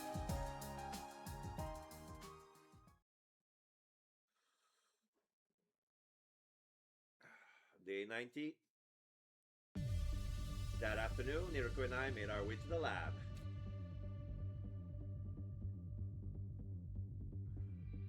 Oh. The machine is set up, and we got our leap suit. Everything is ready. After coming of age timeline, we've been there before, right? Yes. It's where we dug up Darumi's grave to get her liver mortis go. My heart ached and tragic memory came flooding back. I regretted asking. The timeline, the time was 2:01 p.m. Our window has already opened. We nodded at each other and hit the red button and gone to the platform.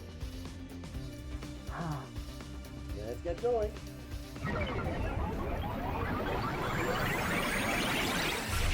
Ba-ba-da-bum, ba-ba-da-bum, ba-ba-da-bum.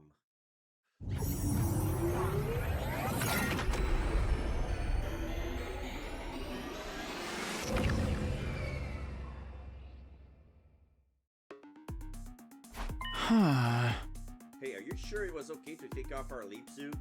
We're not going to the school this time. I doubt we'll see anyone, so we should be fine. The suit will only slow us down. Are we in some kind of a rush? We have 6 hours this time, so...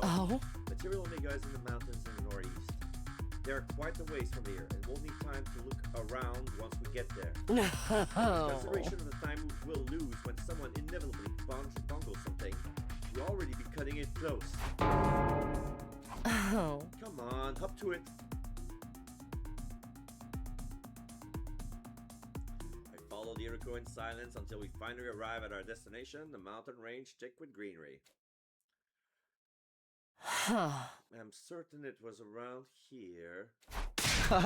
Then let's start searching. Yuriko and I split and started looking for Material Omega. Even after searching for some time, we didn't find anything. So when I was about to give up and head back to our starting point, I happened to catch a voice coming from the bushes. It was Yuriko. She was talking to someone. Just as I was wondering who, she popped out of the brush. Is this Yuriko 5? Were you talking to someone just now? Yes. A lady. a lady. That's what I said, isn't it? She was possibly in the 50s, wearing a white coat. Maybe she was a doctor or a researcher.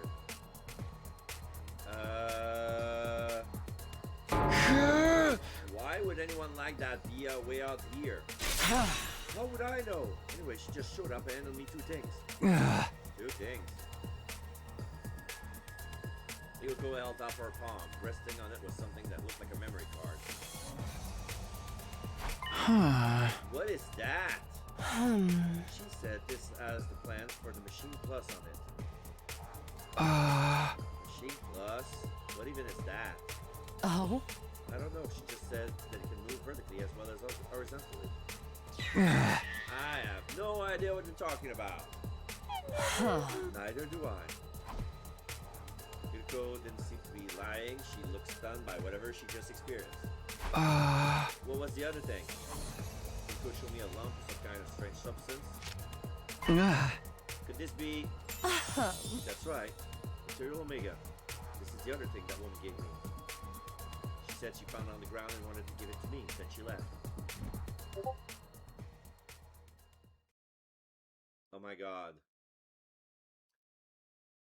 Hiro met her older self, didn't she? She never escaped the loop. It was just then that I heard the brush move behind me. I turned around to see what it was. Shit! Takumi question mark? And another Hiro. Uh-oh. Huh?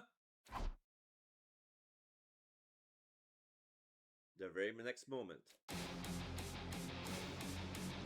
Ah! Everybody yelled together. We all screamed, whirled around, and took off running. We raced down the steep mountain slope, almost stumbling as we went. We didn't stop even when we reached the base of the mountain. We just kept running for the lab. And as we ran, the sun sank behind the horizon to the west. Before long, everything around us gone dark.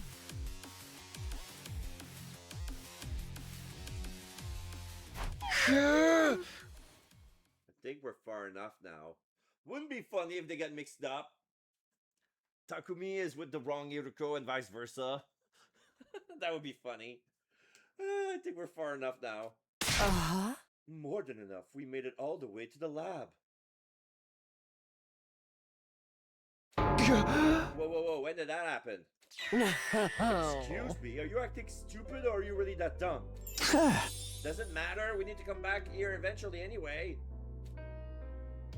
Still, what were those two doing there? Oh? At first glance, I thought they must be the versions of us from this timeline who have panicked and ran. But I don't think that was the case. If it were, they would have chased after us. But they ran off in a different direction. Does that mean they're from another timeline like we are? Maybe, maybe not. If we wait here for them to come up from a different timeline, they'll want us to use the lab too. You're right, but it doesn't look like we have that kind of time.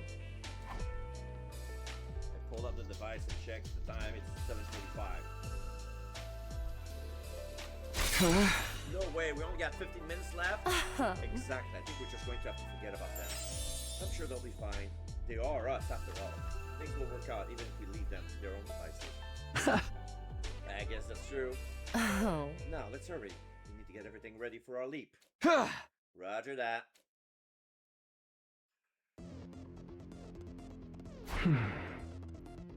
Here you go. You have the Material Omega. No. Of course.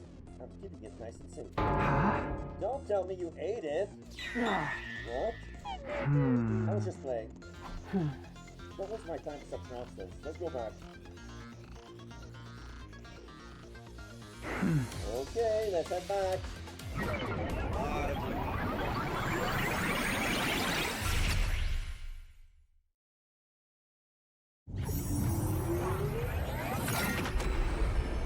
lot of jumps.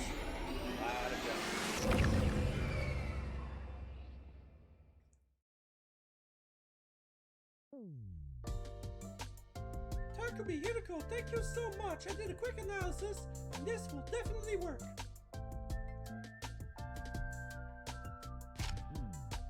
Tsubasa put the material Omega she got from Hiroko on the desk. So that means... You can make a life support system for Mr. Shion? Just gotta bounce it on that jar Karara told us about, and we'll all be set. If we put the baby in here, we won't be consumed by his flames. And since we're all able to take him out, then we can save Shion, hooray! We simply have to bring in on the escape pod with us on day 100 and all will be well. Sure. Got ourselves a way to keep all 17 of us alive and kicking. We're all gonna live happily ever after. Time for a freaking party! Hold on, isn't this a little too soon to celebrate? Right, the life support system isn't actually finished yet. Tsubasa! We're counting on you. We patted Tsubasa on the shoulder and left the garage. She had a confident smile on her face.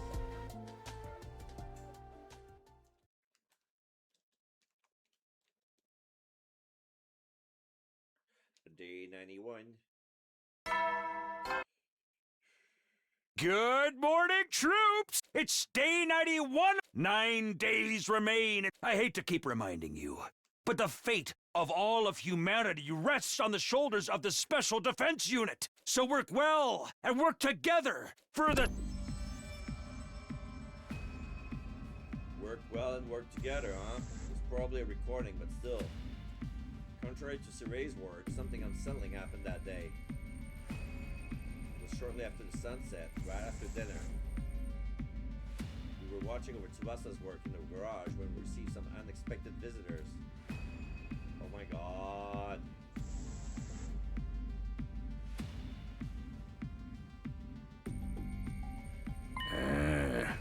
Hey, what are all of you doing crammed in here? Siray! Nico! Miss Kawana, you've been making something in secret, haven't you? What is it? Well... Huh? Mind your own fucking business. This is our business. We'll mind it all we want. We know what you're trying to do. You're going to take Shion's real body out of the defensive device. The Honorable Siray and I absolutely forbid it. If you do that, we won't be able to charge up the missile from the final attack. We need those missiles charged to 100%. If they're not, they'll barely be able to cause a dust storm. It will make launching the missile completely pointless. Taking the baby out of there on day before day 100 is preposterous and out of the question, and nothing you can say will convince us otherwise. Now that the Honorable Siray has made itself clear, would you bring out the life support system you're looking for? No, they're gonna break it. I'm going to count backwards from 3. If the device isn't out here before I'm done, I'm going to blow you all sky high, one by one. Okay, here I go. Here we go, da-da-da. 3. Yushka, da-da-da. 2. We'll go, da-da-da. 1. Ah! Wait. The very moment I scream. What was that? I wasn't sure what exactly happened, but suddenly Siray and Inigo were completely frozen in place. Oh my god. It's Hiruko's beam gun. Yeah. Both of them are not working. The others were equally dumbfounded, all except Tsubasa and Eito. Miss Kawana, is that? Tsubasa placed whatever it was she's been holding tightly in her hands on the desk. Upon closer inspection, yeah. Huh? The beam gun? Did you shoot them with that? That's right! But don't worry, okay? They're not completely broken. I just disabled them temporarily. Kurara went up to Siren Eagle, they gave him a quick inspection, then turned to Tsubasa. They're dead! What? Just kidding, Tsubasa's right. A few circuits are shorted, but they're not totally broken. With a few repairs, it should be easy enough to bring them back. Huh? But how? I thought that beam gun was harmless. It's the same one that caused all of the arguing on day 67, isn't it? You said it was just a toy. Oh, I wasn't being completely truthful. I didn't know how to explain it to all of you, so I lied. But the part about it being harmless to the human body was true. If you really cranked up the output, you might be able to hurt a really small animal, but it's basically an anti-robot gun designed to disable electronic systems. Well, yeah. Like, when as soon as he said electromagnetic pulse, like it was an EMP gun, of course it was harmless. For humans. But why would you make something like that? I knew one day you all wanted to save Shion. It was only a matter of time before you suggested it. I was equally sure that Siren Eagle would get in the way, so I came up with a plan in anticipation for that. I asked Tsubasa to make the gun for me on the night of day 66. And I didn't know you rolled like that, Eito. Am I finally going to get my praise? Later, honey, I'll pat you on the head so much your hair will start falling out. You don't mean that literally, do you? Yes. Rub, rub, rub, rub, rub, rub, rub. Everyone burst into laughter. After it died down, Nozomi spoke up. Should we really be laughing right now? Siren Eagle are out of commission. Is it really such a big deal? They haven't done a lot for us during our defensive battle so far. And the only times they were helpful were when they unleashed that new weapon on day 15. And that when they played the folk song on day 47. Let's just forget all about them. I couldn't agree more. I'm so glad someone finally shut them up. There's only 9 days left. We should be fine without them for a while. The other nodded approvingly. There wasn't a single person who disagreed. Then it's settled. Tsubasa, do you mind getting back to your work? No, I'm going to make the perfect life support system for Shion, but I'm still going to need more time. It's pretty complex work. I estimate it'll take me 7 more days to finish. 7 days? Oh. In other words, you'll be ready by day 98. That's cutting it real close. We're just going to have it to trust Tsubasa. Let us know if we can help. Takumi and Choma would be happy to do even the most trifling chores. What about everyone else? It's okay, I don't need any support or anything. So one thing I do need is silence, I guess. I need to be able to focus, so... You want us to leave you alone? If you don't mind. Got it. Okay, everybody out. Tsubasa will take it from here. We patted Tsubasa on the shoulder just like yesterday, giving her words of encouragement as we exited the garage. 9 days until day 100. My heart is racing, knowing that fateful day is drawing ever closer. Yeah. Yeah.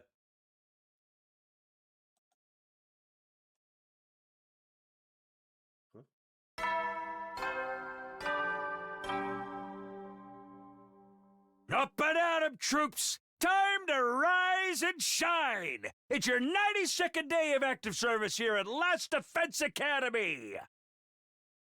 Overcome these last few days with the teamwork you've cultivated with your allies here along the way! That's so funny with that context. The goal is right in front of you. A new era will begin in humanity's history. And all of you will be honored as heroes! Okay, let's get going for the day! I ate breakfast, went back to my room, and set up my usual routine. Alright, let's go.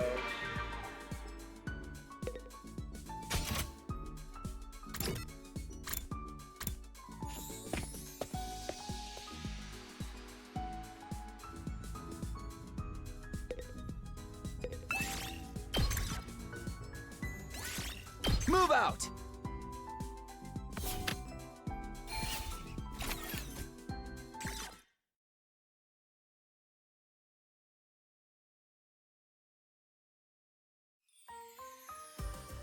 everybody.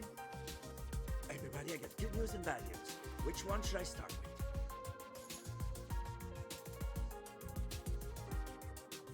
After dinner, you're gonna offer everyone in the cafeteria a choice. Oh? How about the good news first? I formulated the poison to weaken Dalsha. You have? Yes. The lovely Eva's assistance, of course. Yay! Fine work, Mr. Omokage. Huh. Gratitude to Lady Eva as well. Oh, all I did was donate blood. Huh. Then what's the bad news? Ah. I won't be able to stick needles into Eva's pretty flesh anymore. A tragedy so great I might never be able to recover. That's just a you problem. What about you, Carrara? You finish up yet? Yes, the trap is ready. All that's left is to load it with the Boogaboos poison. Oh yeah, now we can pulverize the geezer. Huh. Sir Dalsha will be back tomorrow morning, right? There's no need to hold back, everyone. Let's kill that senile old freak without a trace of mercy. Eva trusts her alive, high fist high in the air. Everyone else with up just as determined. Huh? Hey, how's Tsubasa doing? She's holed up in the garage working on the life support system. I brought her dinner a while back, and she said she's still fine without help. Hey! Apparently, she finds it easier to focus when she's alone. Then we'll just have to wait, keep cheering her on. That's right. Let's all pray she finishes soon. After that, we all went back to our room, to prepare for tomorrow's battle. 8 days left until day 100. Our destiny was so close I could almost taste it.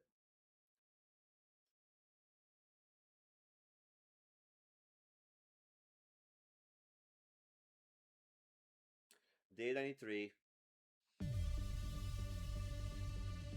Gather in the war room before the morning announcement played.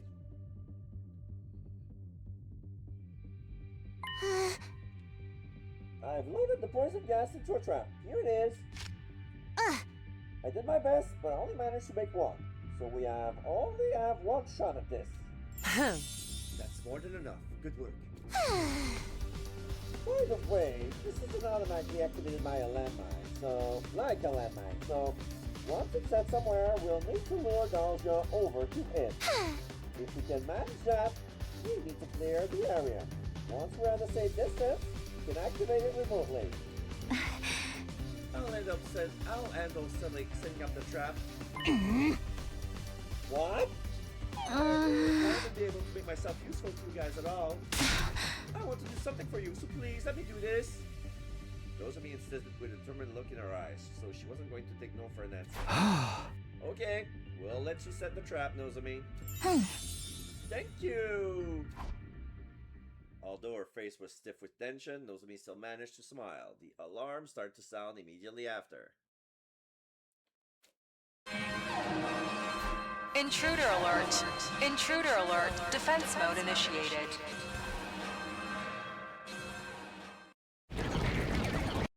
Okay.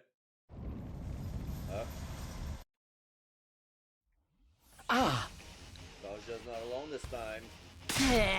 He got so scared he had to bring backup. That's so annoying. He's hard enough by himself. It's fine. If our trap strategy works, we'll be able to weaken it. You have me too. Shion! Ray and Mugo are out of commission, aren't they? That means they cannot stop me. I'm free to fight. If you need my power, just call for me. I'll back you up with everything I have. Glad to have you. Yeah, now we have to barf up the DLC ahead this morning. Yeah. Oh yeah, I saw a slice of tomato came up. Let's do it, everyone. Kill, kill, kill, kill. Yeah, we didn't come this far just to lose now. If we all work together, we can switch it. Here we go. Special defense unit, move out.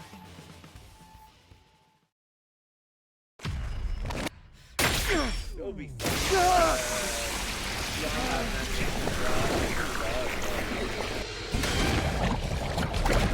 it doesn't have one.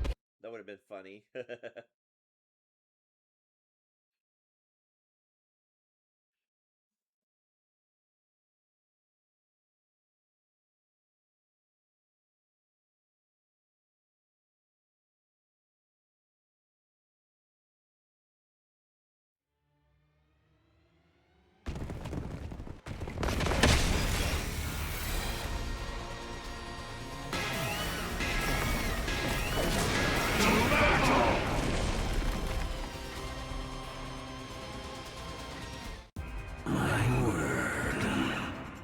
finally here.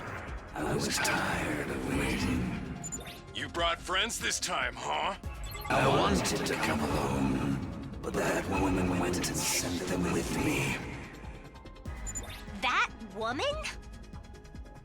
Vashnes? Well, that hardly matters. More importantly, let us begin. Or you can just go ahead and surrender. What would happen if we did that? Isn't it obvious? The Supreme Commander will execute you in the most horrific way possible. Then we ain't surrendering! You won't fare much better by fighting me. No matter your choice, your lives end here. You sure about that?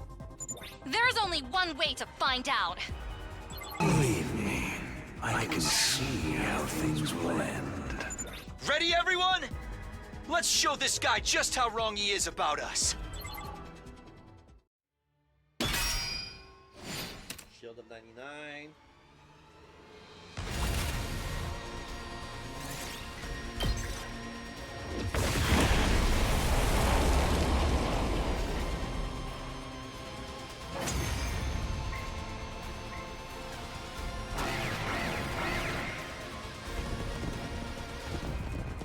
We did it! It worked! The poison is taking effect! Let's pull his guts out before he can recover! No, we shouldn't approach him yet. There's still poison in the air. Then let's deal with the jobbers he brought with him first. Yeah, take them out!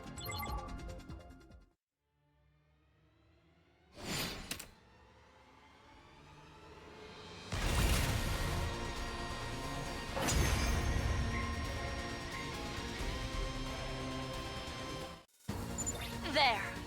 That's all of the cannon fodder dealt with. Now, only Sir Dal Shah remains.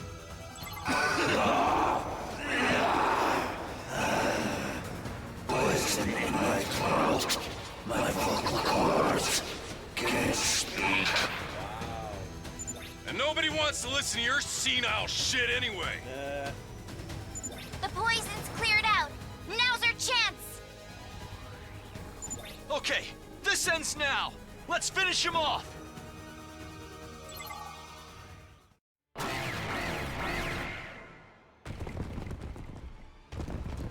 I don't want to fight! Not like this! I don't want to fight!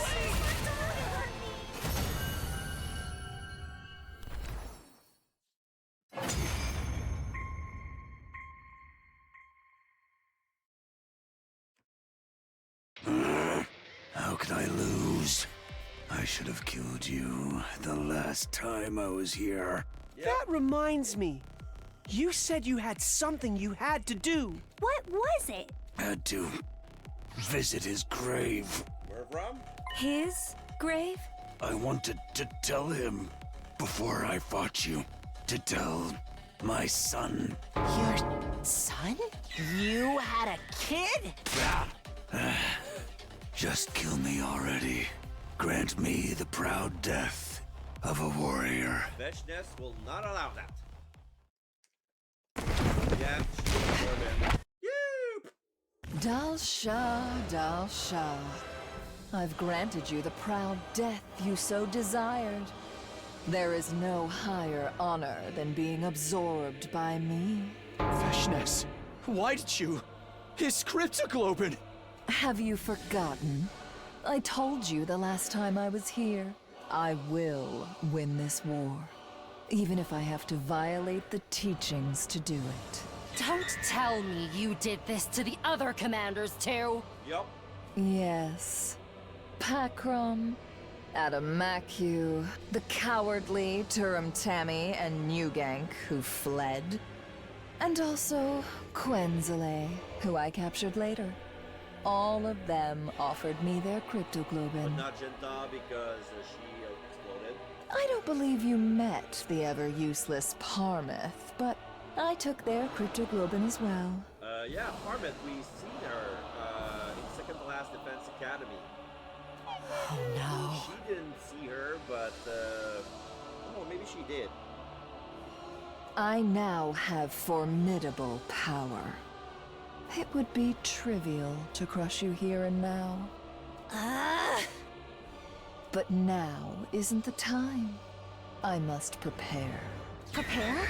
Prepare what? I will return in 6 days. Wait in anticipation.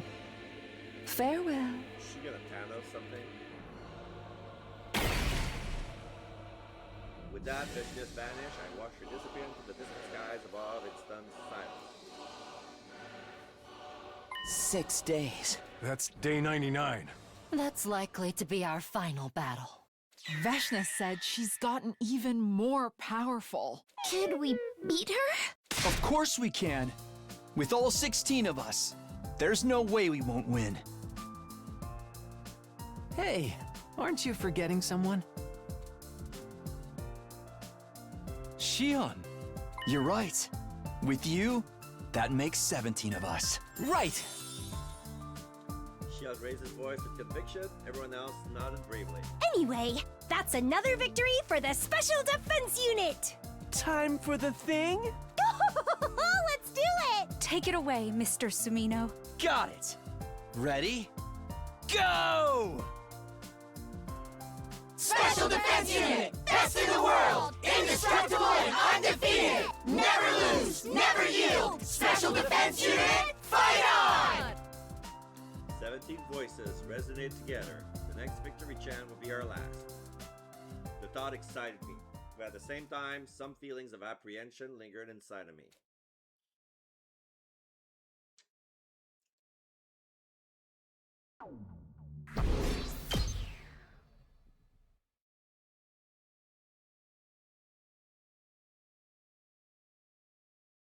Day 94. A fine. It's your 94th day. Now then, keep your spirits up.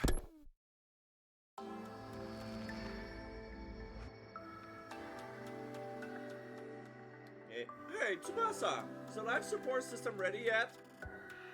I told you it'd be done on day 98, didn't I? Don't rush me!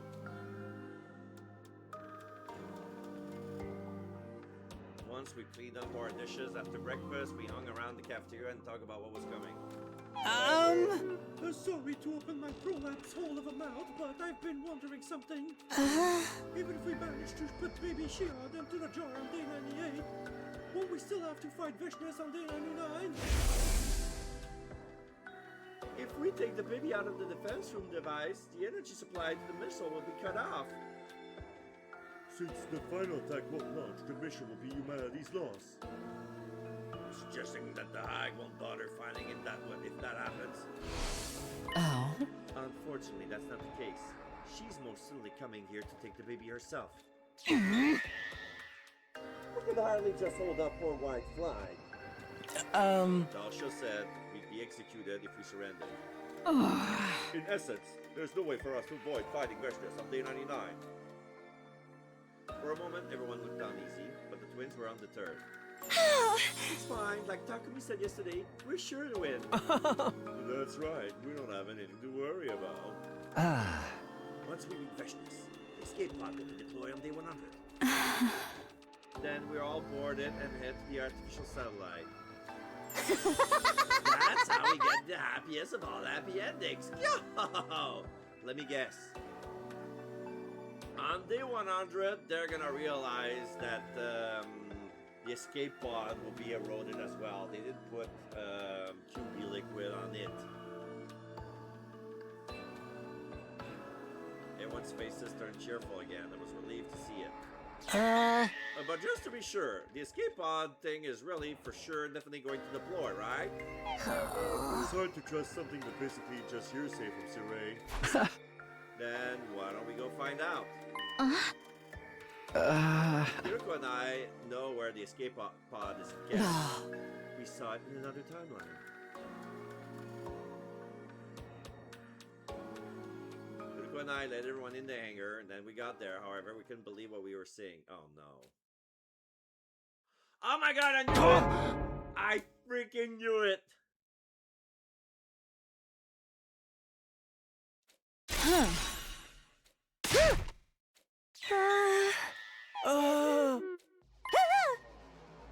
This is the escape pod? But it's a corroded mess! No. This can't be. You overlooked it, you dumbass. Everyone stood as if they'd been nailed to the spot, dazed. A thick, chilling silence fell over the hangar. Eventually, Tsubasa broke it.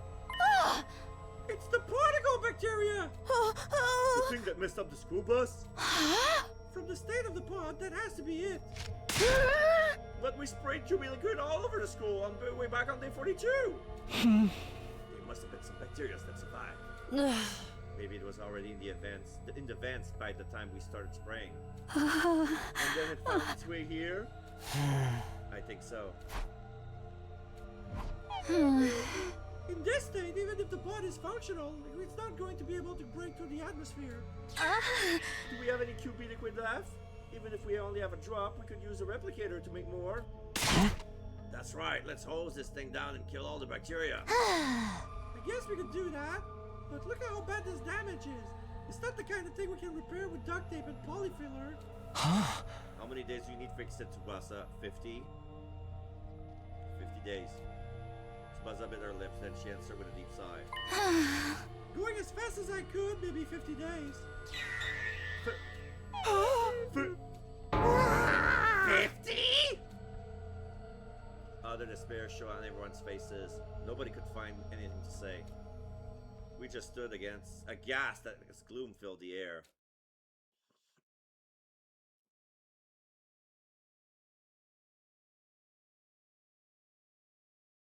Day 95. A fine It's your 95th! Now then, keep your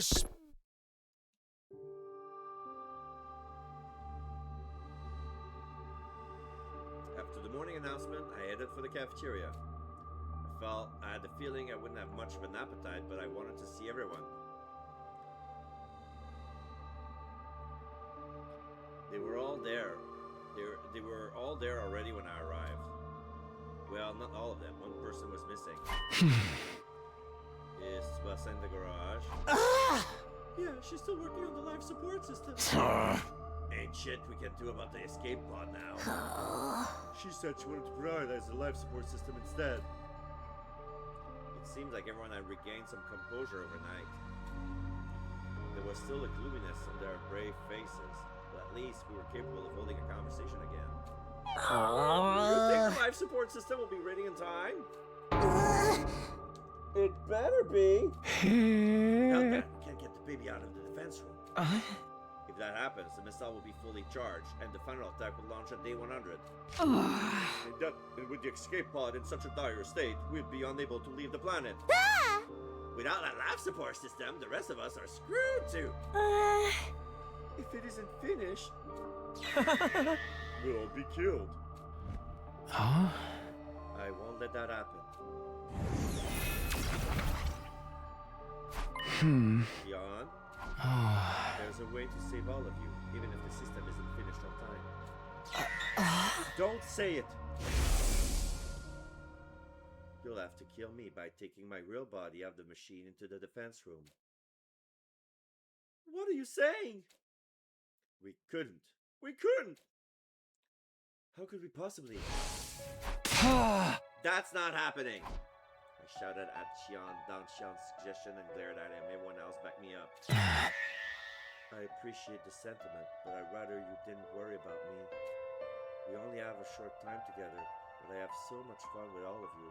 I'm satisfied with the life I've been able to live. Knock it off, man. That shit doesn't change anything. You are a friend. We can't just throw you away like that. Hold it, everyone. This is all still hypothetical, remember? That's right. As long as the life support system gets finished, we won't have anything to worry about. Da-da-da. By the way, there's something I would like to ask you, Xian. Could you use your power to stop the missile from launching? I'm I'm afraid not. The missile launch is entirely automated. What about the energy supply to the missiles? Can you stop it from draining you? Unfortunately, that's not possible either. The energy is spontaneously released from my body.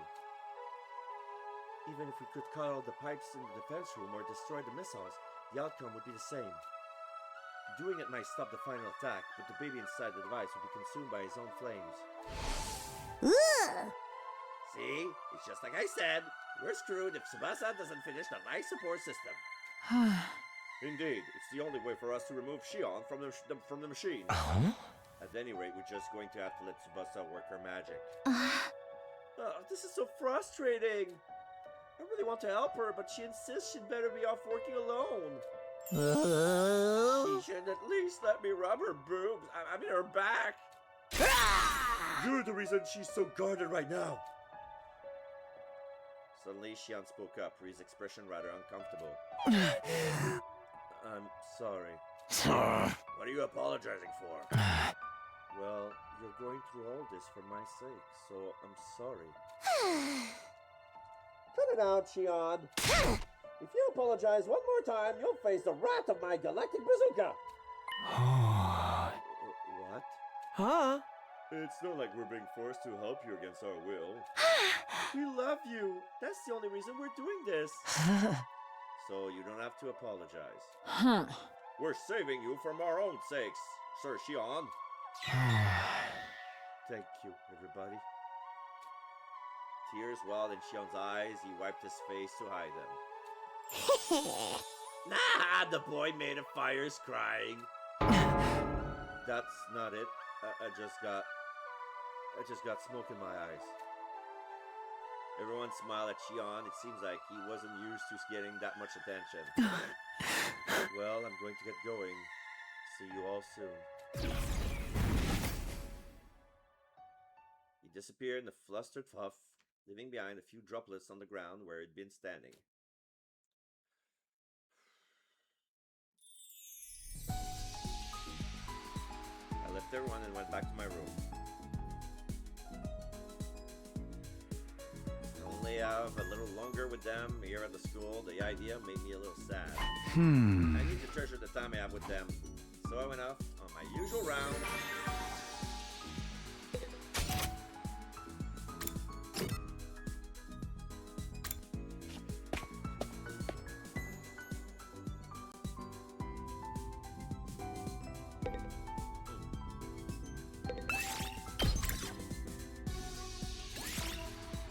Move out!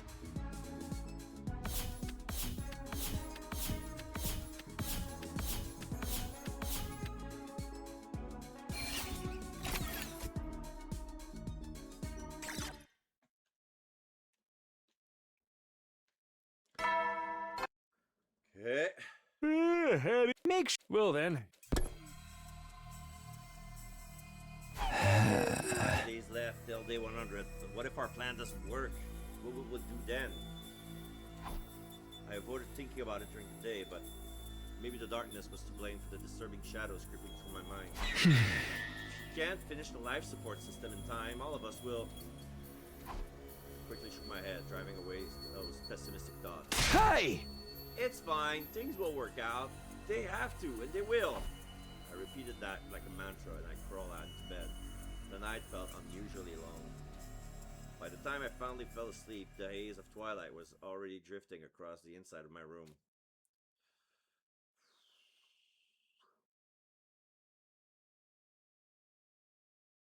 Day 96. Day 97. And finally, day 98.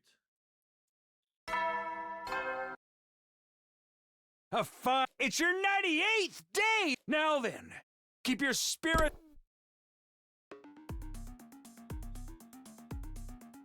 Hey! Tsubasa? How are things going? I told you all to leave me alone! What are you doing here anyway? No. Today is day 98, you know. Huh? You said you would have the life support system ready by now, right? We were just wondering if maybe you were close. I didn't say it would have to be done. I'd have it done by day 98. I said on day 98. So, anytime today before the stroke of midnight? What's with your tone? Are you trying to rush me? I'm busting my ass over here. Everyone fell silent. We couldn't argue with that. Anyway, I need to be alone to concentrate. I'm sorry, but I really need you all trolls to go. If you don't want to get burned alive by the final attack, that is. It was unusual for Tsubasa to be so blatantly on edge. Her eyes were bloodshot, dark circles hung under them. She probably hadn't slept for the past few days. Everyone, let's do what she said. We have to trust her to finish it. Let's get going. I lightly tap everyone on the shoulder, gave Kawana a deep nod, and left the garage.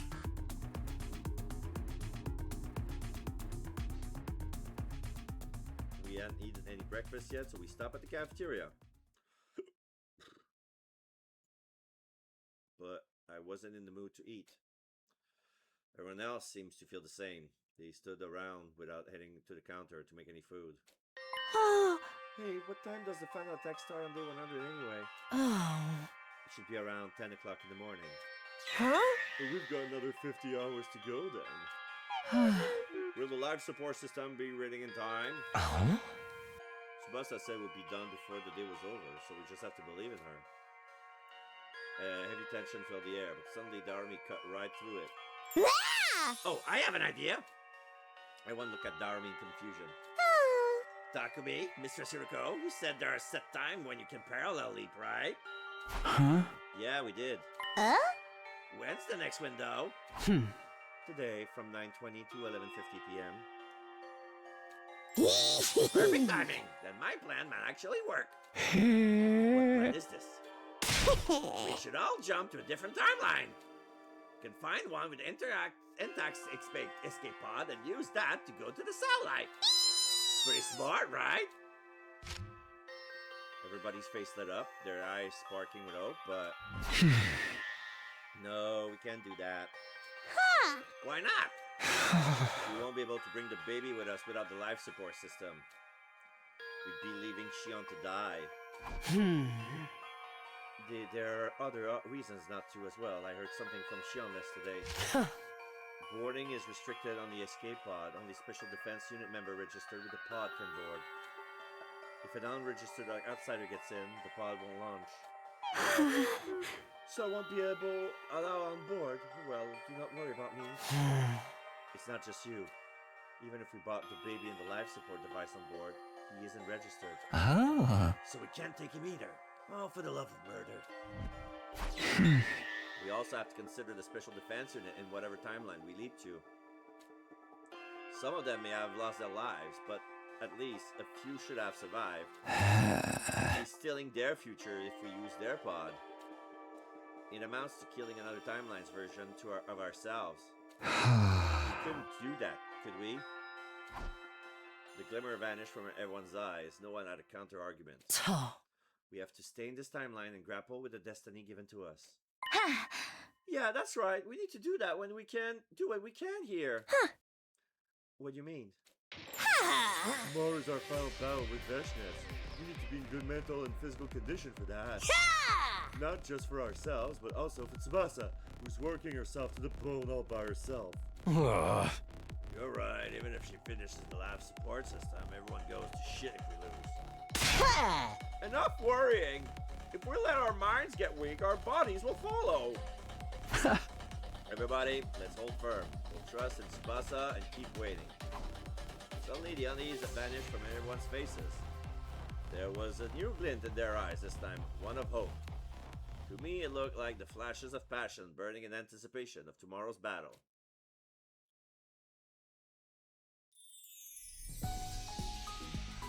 Everyone dispersed to their room. After a short rest, I went up to my usual round. Today's day 98, tomorrow's the final fight. This will probably be my last time doing this, so I'm gonna jack off in bed!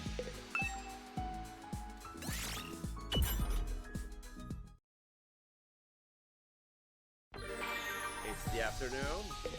I said I'm gonna Jack off in bed! And that I did. We didn't go back to our room after dinner. We hung around the cafeteria waiting in silence for news from Tsubasa. We spent an hour waiting. It was then that I noticed one of us was missing. Huh? Huh? Where's Hiriko? Oh my god. He's been affected by the Kaito virus. She said she had to go to the bathroom. She's been gone for a while. I felt a vague sense of unease. Ah. I'm going to go look for her. Let everyone know my plans and dash out of the cafeteria.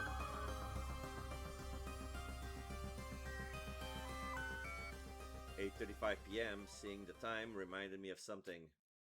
The next time we can parallel leap is today from day 9:20 to 11:50 p.m. Huh? Could it be?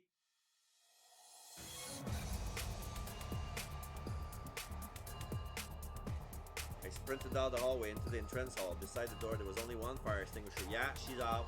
I knew it! Damn it, Hiriko! Took the remaining fire extinguisher and ran outside. Hiriko had probably gone to the lab. But what timeline could she be going to? Confused, I hurried through the ruined street.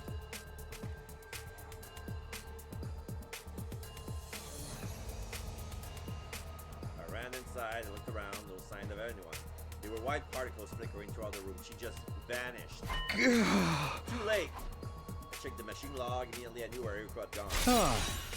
The serial killer timeline, but why there? Because everybody dead. Everybody dead, so she's here to check if the escape pod is really working. I was clueless, but trying to reason it out wasn't going to do anything. I set up the machine, quickly put on my leap suit. Alright, here I go.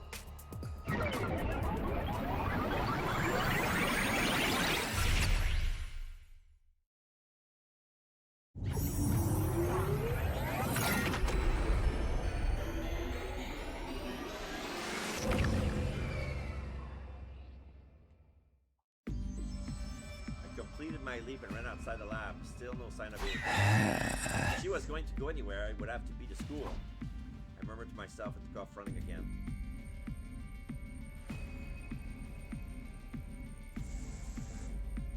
Took my leap suit off as soon as I could. I wanted to be as light as possible. I ran until I finally reached the academy. I looked around and immediately spotted Hiriko. She was hiding in the shadows, looking at something some distance away. Quietly made my way over until I was standing right beside her. Where did you come from? Could you announce your arrival next time? Despite her surprise, Hiriko still kept her voice down. What are you doing here anyway? Did you follow me? Huh? Yeah. How did you know it was me and not the me from this timeline? Well... Hiriko cast a sidelong glance. There was no two people standing in that direction.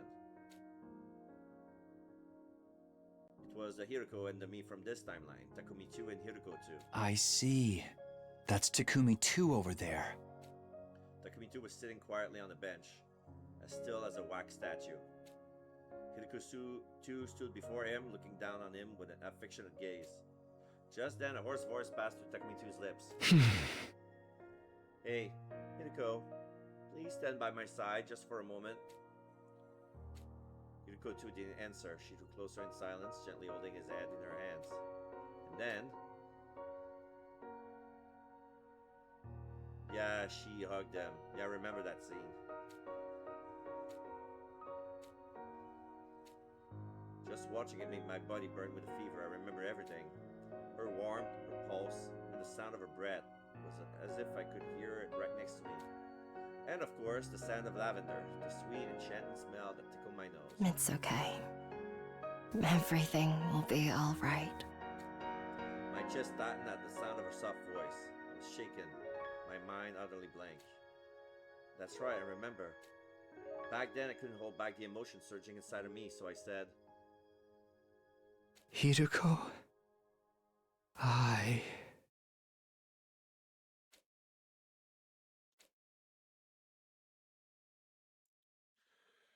Day 98 is almost over. I'll be honest with you. To me, the event of this day, of this very moment, it was so precious, so irreplaceable, so important. It was the reason for everything. Huh? Everything? Yes. You mean why you came here? You wanted to see them again? Oh. No, that's not all. The reason I went to save Hiriko 2 with you on day 16, the reason I brought the power saw, the reason I lied about Takumi 2 being healed the next day, everything I did was to make sure this moment would be recreated. Wow!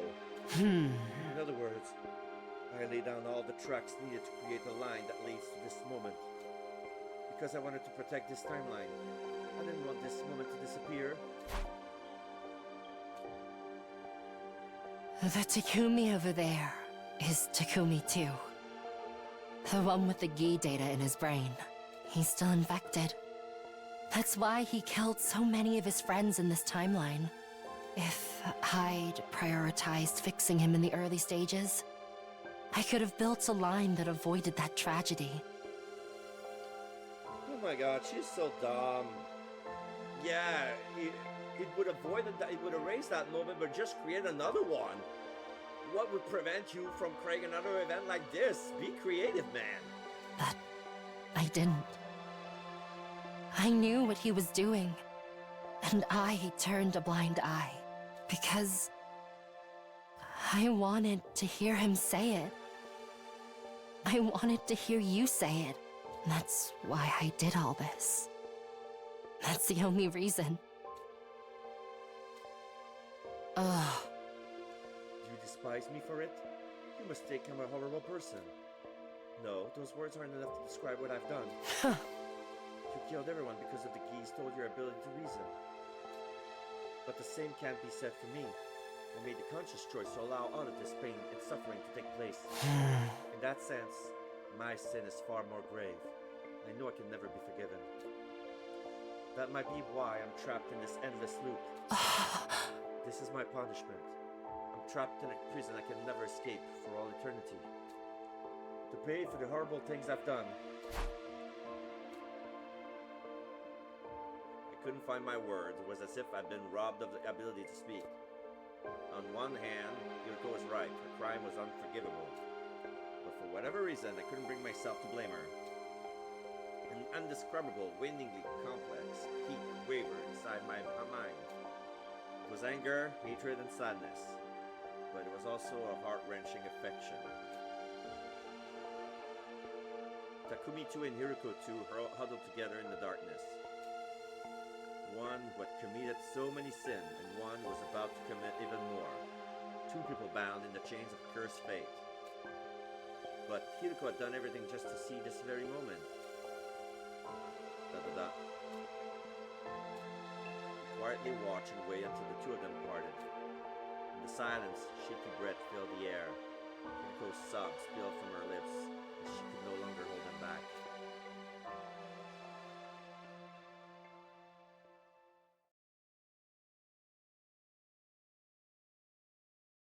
Day 99. We made it back to our home timeline just before midnight last night. By the time we got back to the academy, the day had rolled over. Morning came and there wasn't any good news from Tsubasa. Shoot. So, she's gonna work on it until 9 PM on day 100. The final battle is upon us. We need to ensure we win. Not just for herself, but also for Tsubasa's sake as she works on the life support system. Is that understood? As much as I care about Tsubasa, I'm more concerned about how Lucy would be a death sentence. Yeah, though I walk through the valley of the shadow of death, I will fear no evil. Okay, that's an Old Testament prayer. Strategy is exactly how Hiriko laid it out. Everyone remembers it, right? My power in the Frozen Trap. We'll use that 2-hit combo to weaken Veshness. The trap is good to go. Just like last time, I could only make one, but it's ready to use whenever. I'll handle that. I figured out in the battle with Dalsha last time. I can do the same here. Thanks, Nozomi. Shion, don't overdo it. If you die, everything you've done will be for nothing. So I cannot use all of my power. It's all ordered. I'll make it work. Veshness technique will be a pain to deal with, though. Hey! You mean Undyne Klimasak just now? She gobbled up so much commander blood she can do that kind of shit now, huh? According to the information I have, yes. Huh? But where did you get that information from exactly? Oh! Yeah, Siri and Nico aren't working, so how do you know all of this? Well, the very moment the door to the war room flung open and someone came rushing in. Tsubasa! Sorry to keep you waiting. I somehow managed to make it in time. You mean? Could it be?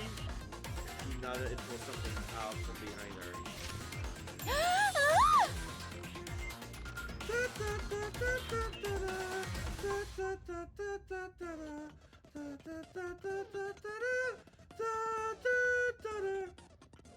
The baby jar. You finished the life support system! Yeah, that's this part attached to the jar here. If we put the baby inside... That's right! That's why I made it after all! You're amazing, Tsubasa! You really did it! Great work! Everyone else started to cheer one after the other. Their faces were almost bursting in smiles. Tsubasa, you did this for me. What should I even say? Thank you doesn't even begin to cover it. I appreciate it so much from the very bottom of my heart. Oh, stop it! Don't thank me! As long as you're helpless in the fight, that's enough! The alarm sounded, cutting off our conversation. Intruder alert! Intruder alert! Defense mode initiated.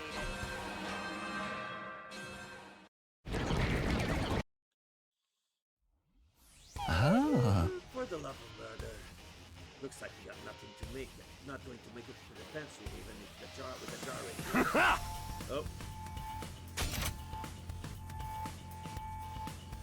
We're gonna have to take these guys out first. Everybody, our final battle is here. But I have one thing to tell you before we start. The one gaze has shifted to me and Peterson, and I met each of their eyes as I continued. No matter what happens out there, stay alive. Don't let yourself fall into the trap of thinking nothing matters just because you can be revived. For the past 99 days, we have survived without losing anybody. Not a single person. This isn't my first time saying this, but this hasn't happened in any other timeline. What we have cheered here is nothing short of a miracle. Can't let this chance slip through our fingers, so I'm begging you, do not die! We have to finish this fight and survive together! Certainly I have no intention of dying today. I want to stick with you guys for a long time to come. You accepted me in spite of everything I've done. I need to repay you for that. I agree. Really let a creepy lump of lard like me be part of the team. I don't even want to imagine saying goodbye to all of you. I agree. I want to live on as your possession forever. I can't let it end here. I need to protect my dear sister, at least, until she gets married. Brother, dearest. I've got things I want to do before I die, too. I still haven't gotten to enjoy a blood, so killing gave it to you guys. I think we're on the same page. I refuse to die when I'm getting so dissect anything. Same here. I never even got to accidentally graze Tsubasa's boobs. The moment you do, I'll have to kill you. Everyone, I will not allow you to lose now. That's right. We must prevail and put the baby in the jar. Then we'll bring that final attack to a screeching halt and stay alive. That's right. For day 101, day 102, and all the days after. Forever and always, all 17 of us. Yeah, that's right. Special defense unit is indestructible. Just like your undying flames will burn on forever. Everyone nodded firmly, full of resolve, looking at their courageous faces. I gave the signal. Okay then. Here we go. Special defense unit, we move out for the final time.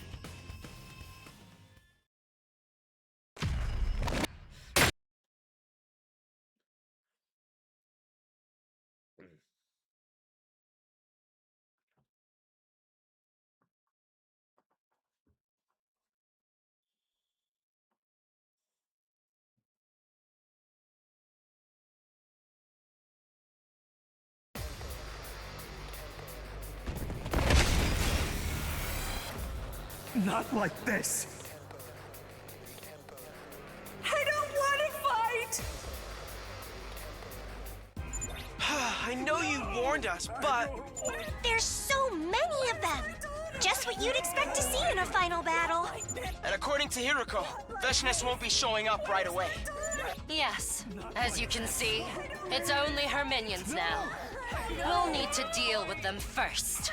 Then let's hurry and kill them all. Here we go!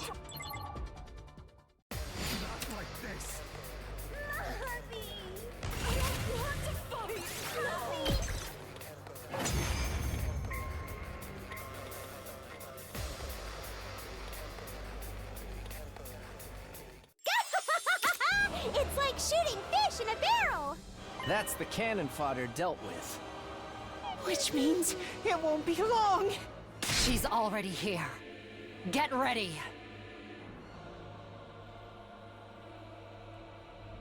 Just like Hiroko said, Veshness has arrived, calmly approaching the battlefield from a distance. Could hear everyone's breath itch and tension fill the air. Running like she owned the place. At last, Veshness stood in place. She looked us up and down before she spoke. Here I am, as promised. How rude of me to keep you waiting. Yeah, whatever. We just used that time to get warmed up. Let's finish this! You're so utterly foolish, unaware that it all ends here. You don't get to decide that! We're going to win! What a splendid answer. So teeming with false confidence. Don't stop on my account. Your impassioned speeches are the perfect prelude to the cries of despair you'll be making later. I don't think so! Your ears don't deserve to hear my sonorous, delicate voice! Yes, just like that. The greater your bravado, the greater the pleasure I'll feel when I take your heads off. Please, continue. Or are you out of ideas already? Overlord Veshness, I hear your command. Allow me. Shut the hell up, you hag! Stop running your mouth and fight! Oh, Ava. Still enslaved by the enemy's ridiculous brainwashing, I see. Well then, have it your way!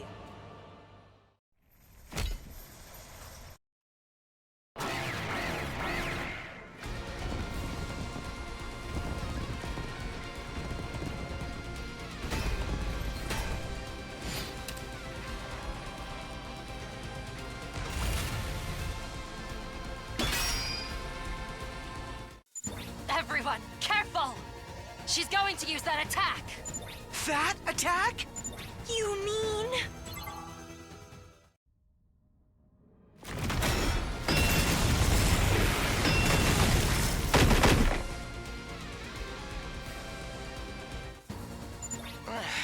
So that's her new technique. An undying flames attack.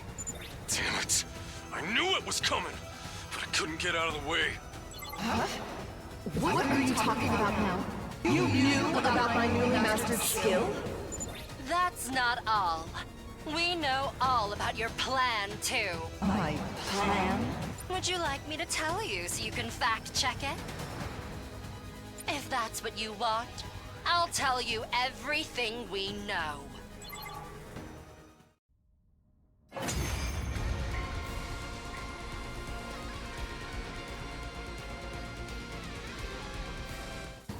Go ahead. And tell me what it is you think you know. You said something at the start of this battle. Here I am, as promised. How rude of me to keep you waiting. After our last fight, you told us you'd come today. You're here now. But the delay wasn't for dramatic effect. You actually couldn't come until you'd finished building it. Am I right? What are you talking about? Oh, the bad ending. The missile that will destroy our control satellite. Don't play dumb. I mean the Undying Flame missile you've been putting together. How do you know about that? Lady Hiroko is right. Veshna certainly did say something about needing to prepare. Does that mean she was working on the missile? Yes, but don't worry. It's not ready yet. Veshnas, you waited too late to violate your religion's taboo. That's why you couldn't complete it in this timeline. Timeline? What in God's name are you talking about? There's nothing you can do about it now. You're too late, Veshnas. Your fate is already sealed. You lose. What? I have the power of a god. Scum like you couldn't possibly defeat me. But we can, and we will. We've got our own power now. It's much stronger than yours. It's the power of our bond. Such drivel. That's not worth anything. Then let us show you just how strong it is. That's right! Take a good look at how strong we are! All 17 of us united! Enough of your nonsense! The next thing out of your mouths will be cries of agony! Bring it on! Okay, everyone, here we go!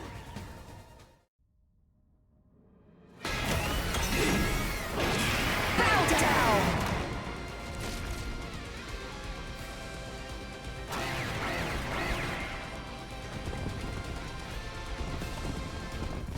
Now then, is it my turn? Shion! Don't worry. I won't use all of my strength. Things will be all right. I'll save enough to skirt the line between life and death. That's too dangerous. You need to keep it under control.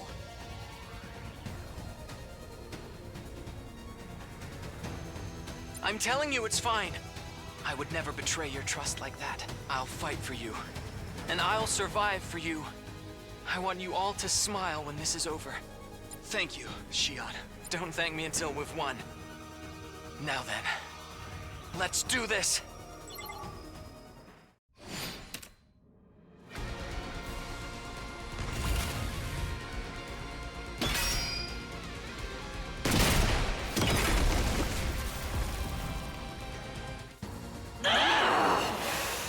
Such power!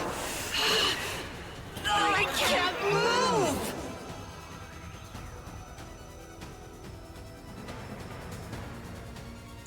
Nozomi, now!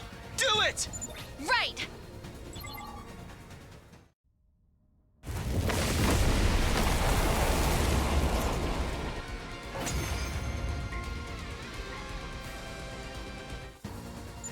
We did it! Our plan worked! You impertinent little rats!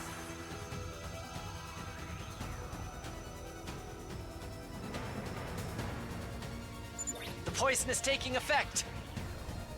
Veshnas should be weakened! This is our chance! Let's not waste it for Shion, who gave it everything he had!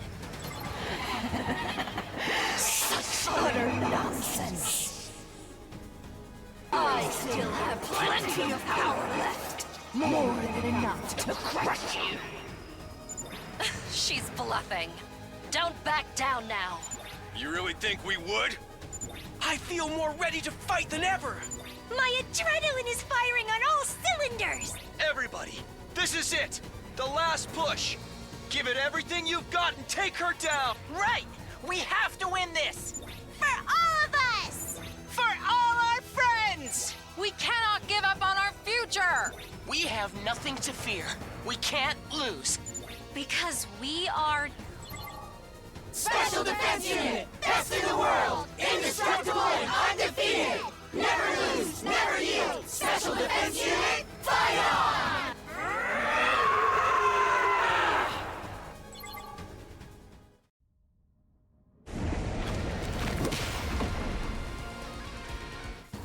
Here we go, everybody! The future is ours for the taking! Yeah!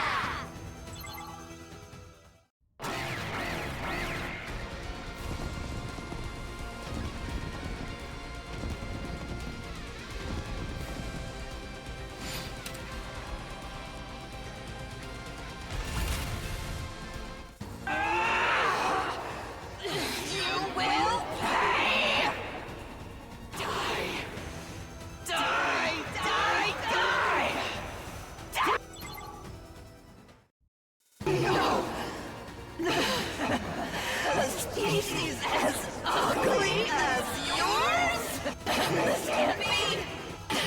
I refuse! I refuse! Someone as great as I can never be defeated!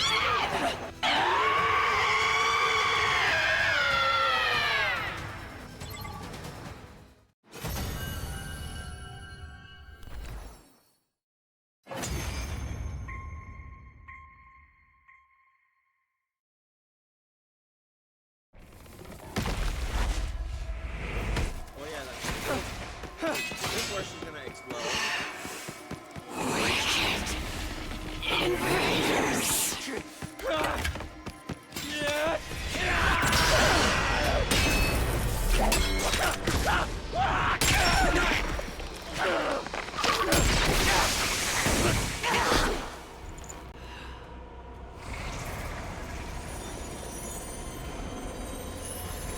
Now that you've won, there is only despair in this planet's future. Truly, the worst of all bad endings!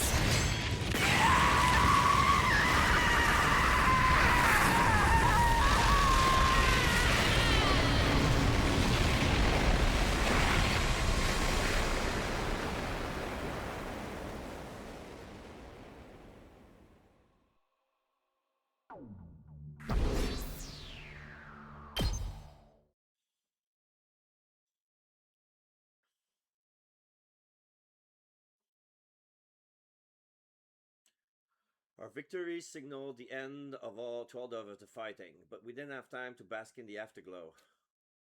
We deactivated our class armor and gathered outside of the defense room.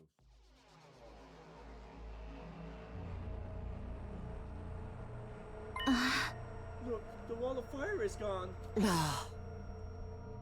Xion must have gotten rid of it for us. Where is he? One glance around, nobody had an answer. Don't tell me you burned up all his freaking power.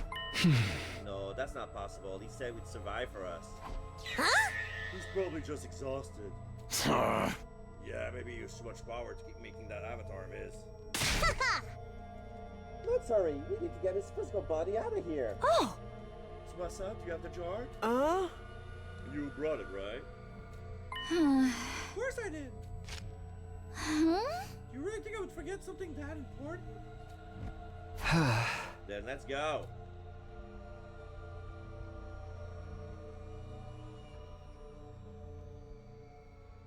Okay, so this is the inside of the defense room. We stepped inside the defense room. It wasn't the first time for any of us. Xion had guided the others there before during one of the times Iruko and I were away.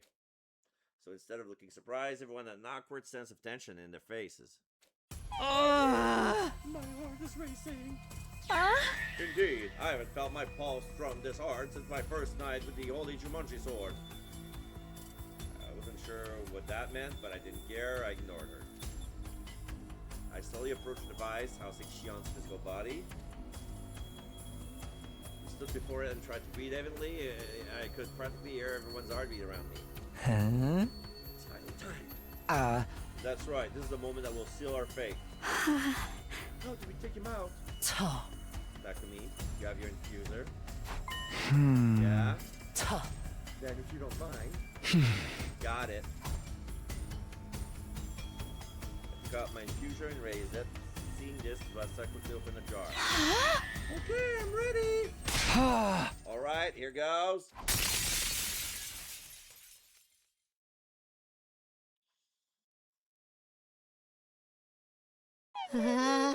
Well?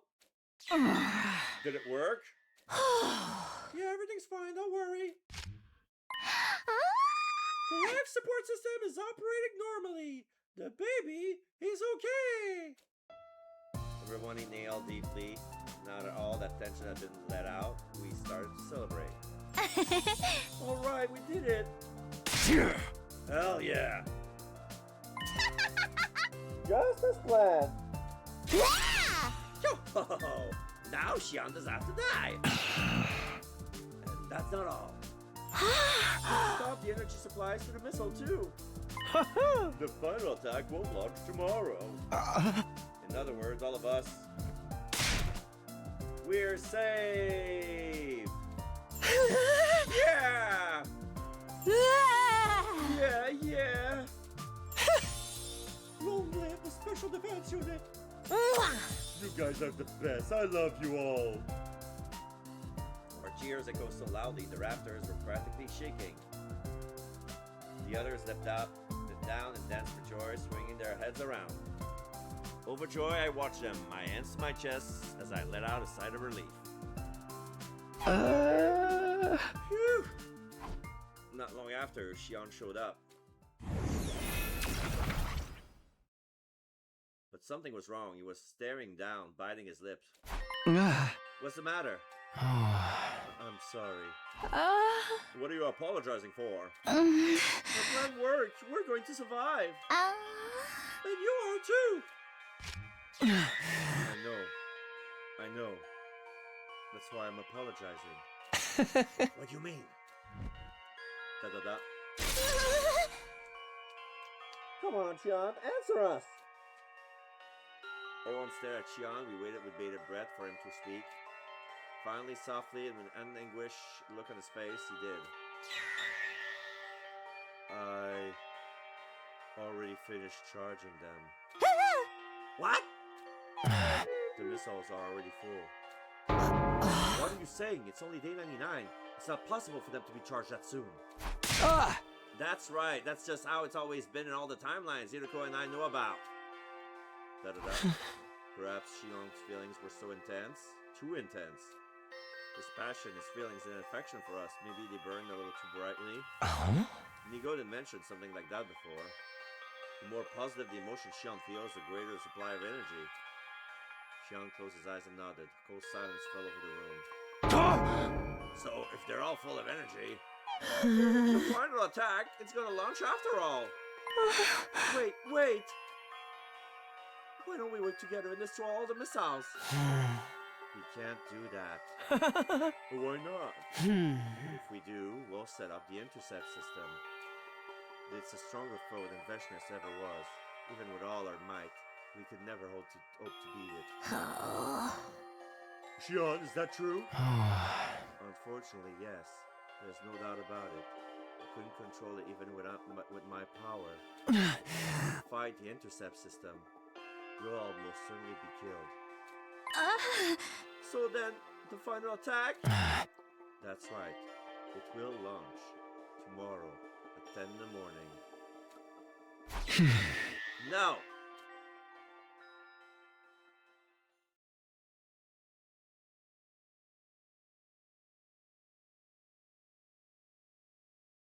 Day 100. The missiles were already full of energy. At least they weren't launched immediately. Apparently, the control system hadn't been designed with this possibility in mind. The final attack was a significant event in the history of the people living on the artificial satellite. Starting it even a day early could very well cause unforeseen problem for them. They probably just see it all as a part of the show. Disgusting. Makes me sick. But it wasn't all misery for us. In essence, this means we'd be given a reprieve of half a day. We use our limited time to think hard. How could all of us survive? If we pressed on until 10 a.m. without doing anything, the final attack would launch, and all life on the planet would be obliterated by undying flames. There was no way to escape the flames. Hiding somewhere with thick walls or deep underground wouldn't save us. We were guaranteed to be killed by the relentless, all-consuming fire.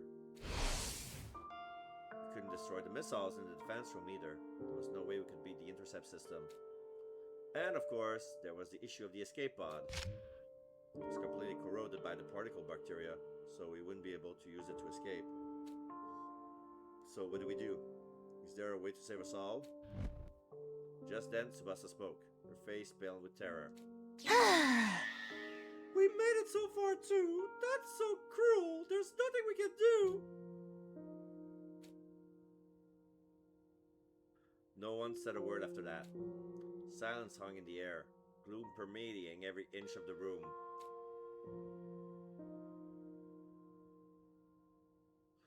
Soon and without mercy, dawn arrived without us ever finding a solution. We heard Suray's overly positive announcement for Day 100 play. Troops, congratulations! This is your 100th morning at the Academy! At long last, the time has come! On this auspicious day, the long-held wish of humanity will finally be realized! The most important battle of all will be upon us momentarily. Please, follow the orders provided through the announcement system quickly and without delay. Get yourselves in order before then! I'll see you shortly, soldiers! And do that! I know it's pre-recorded, but it irks me to no end. But what are we going to do? The question had been asked over and over, but there was still no one who could answer. Maybe this is it. Yeah, maybe it's time for us to give up. Hearing that must have pushed her over to the edge. With an anguished sound, Hideko ran out of the cafeteria. Hey, Hideko! I rushed after her.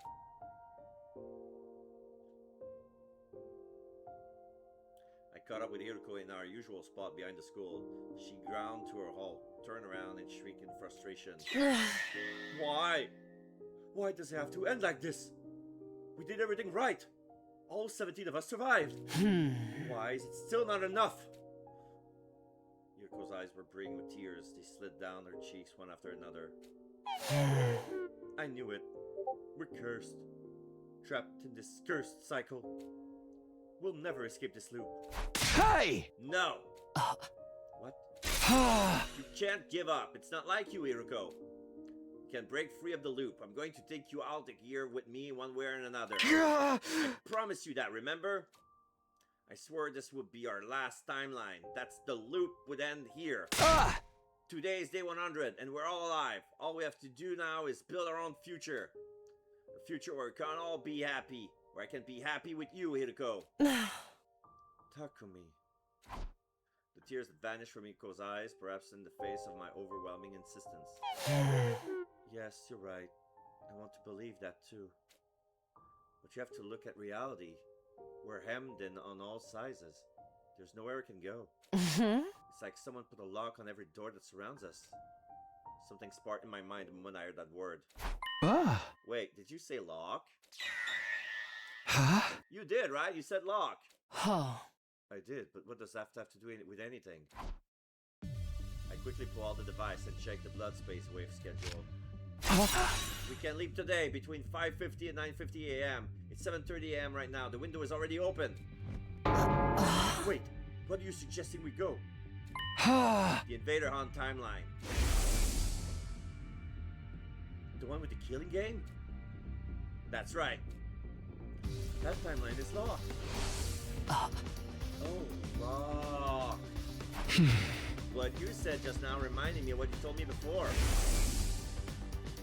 I don't know when Ito 3 locked it, but it was sometime between day 49 and day 49. Whenever it was, the lock would only be removed after 50 days have passed.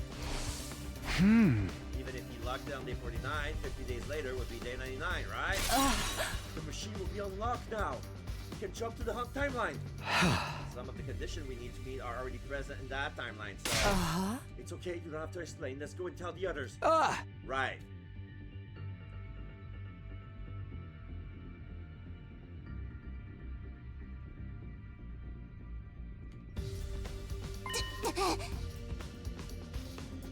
I see, so that's it.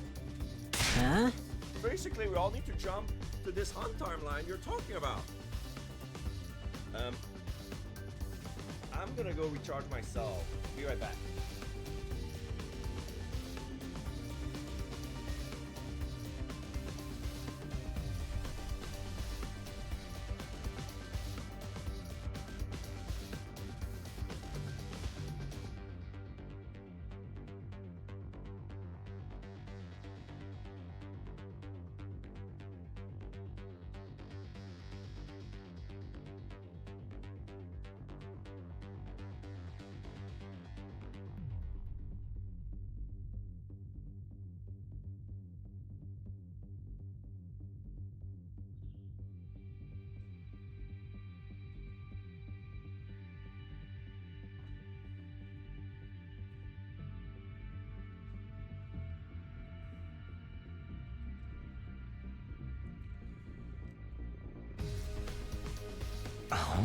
Then we can use a escape pod there.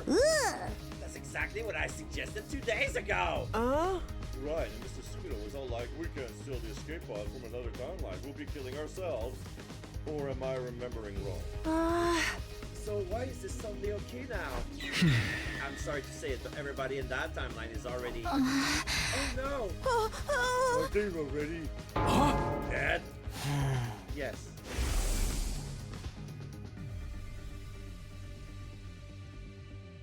The survivors of the Hunt timeline were all killed on day 93. They sacrificed themselves to finish Veshness. One more thing. The baby in that timeline is gone too. I see, so I died like everyone else.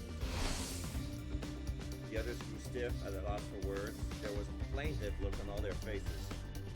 Couldn't say I expected any less.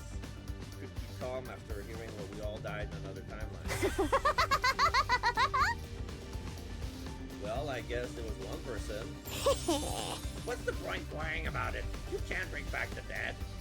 We need to keep pushing forward so the sacrifice won't be in vain. We need to live on, not just for ourselves, but for them too. The irreverent attitude aside, she was right. You're not wrong. We need to think positively. I feel bad for them, but now we can use their escape pod without feeling guilty about it.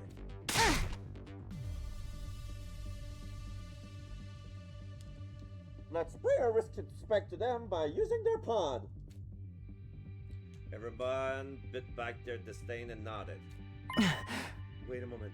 Isn't boarding restricted to only official members of the Special Defense Unit? Don't worry about that. This escape pods got eaten up by the particle bacteria too. But because their Tsubasa repaired it, it's good as new now. And when she fixed it, she replaced everything, including the entire circuit board. Whoa, I'm a genius! There's definitely won't be a problem then. The original program will be totally overwritten with no boarding restrictions. So then, unofficial members like myself and the baby. You'll be able to get on just fine, trust me! Thank you. Sincerely, I'm so grateful. Thank you.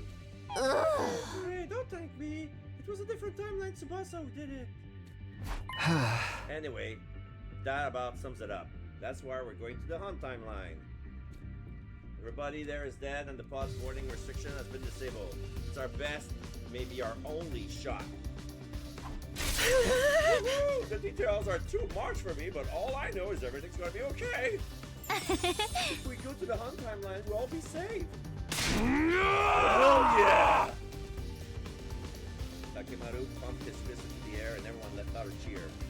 Okay, let's get going right.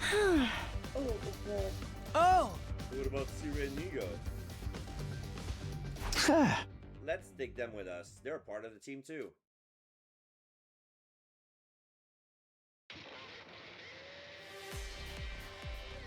And so we headed for the lab with a completely immobile Siri and Nigo in tow.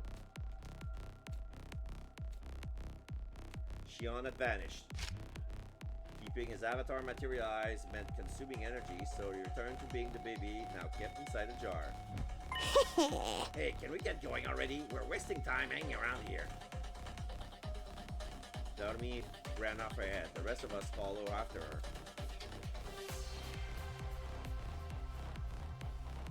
Oh. I checked the PLM. We're good to go.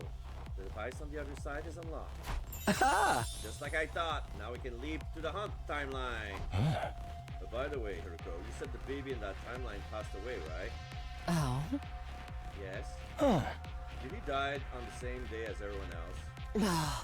That's right, on day 93. So the final attack won't be launched in that timeline. There's no way the missiles would be full of energy by day 93. You're saying there's no rush? Proportionally speaking, I'd like to get it done as soon as possible. That's right. Knowing we can use a pod makes me want to get right here and leave this shithole forever. I'm with you guys. Let's hurry. I opened the lockers. Was about to end up a leap suit to everybody, but... Oh, there's one too short. Wait, I'll do it. Suddenly, Eriko took over, giving out the leap suit one by one. We had 17 suits in total. There were 16 of us, so we had one extra. Siri and Nigo didn't need them since they were robots, but the baby did. At first, we tried stuffing the jar inside of someone else's suit, but that didn't work, so we ended up wrapping the jar in the remaining suit.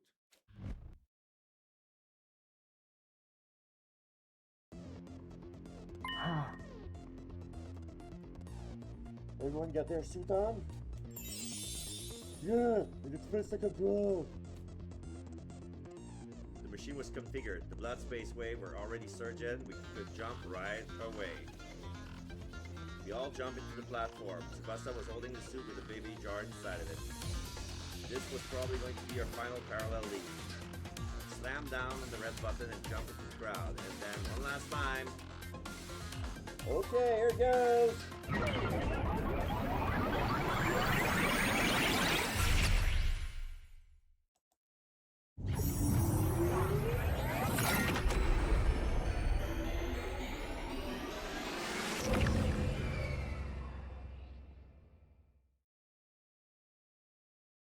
The leap was complete. Everyone took off their suit and rushed out of the lab.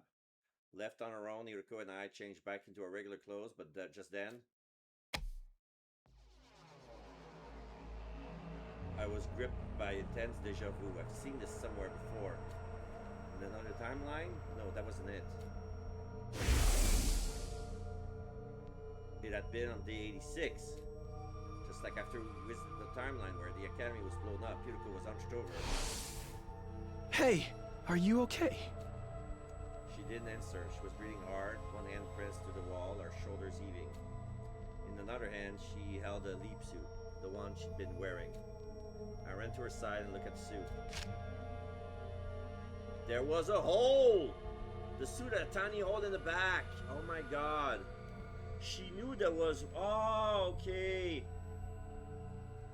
This is the suit that was pierced? No.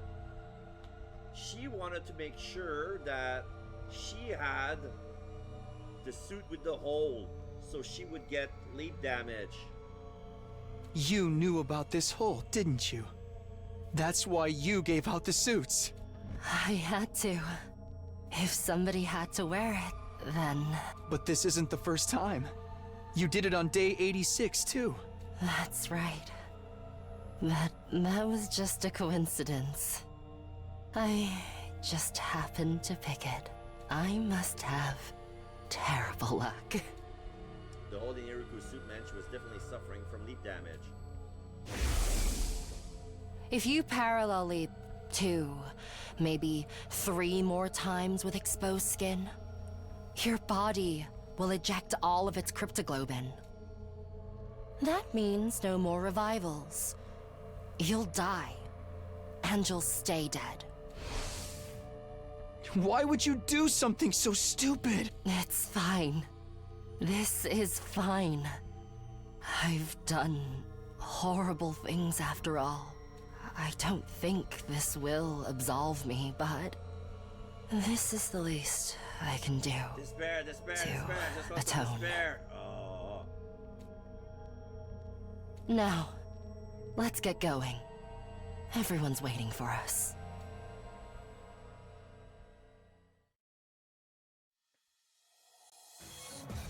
Yuruko and I went outside, we joined the others and immediately make a dash for the school. I'm fine, don't worry about it. Yuruko tried to reassure me as we ran. She didn't look too bad, but I didn't feel any kind of relief. We needed to get into the pod as quickly as possible so she could rest. That was all I could think as I kept putting one foot in front of the other. Eventually,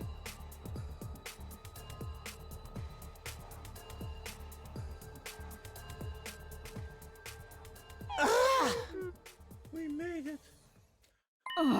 but doesn't something seem odd? Oh no. He's right. There's something coming out of the top of the building. No. Oh. It's happening. It can't be. How? As if to confirm our realization, an automatic announcement began blurring out of the PA system.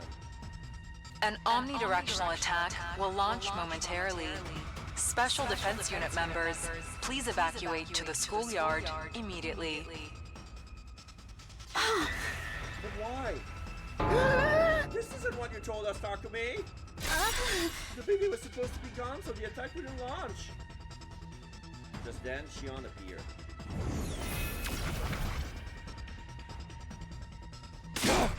Hey, Shion! What the fuck is happening? Why is the attack launching? I don't know.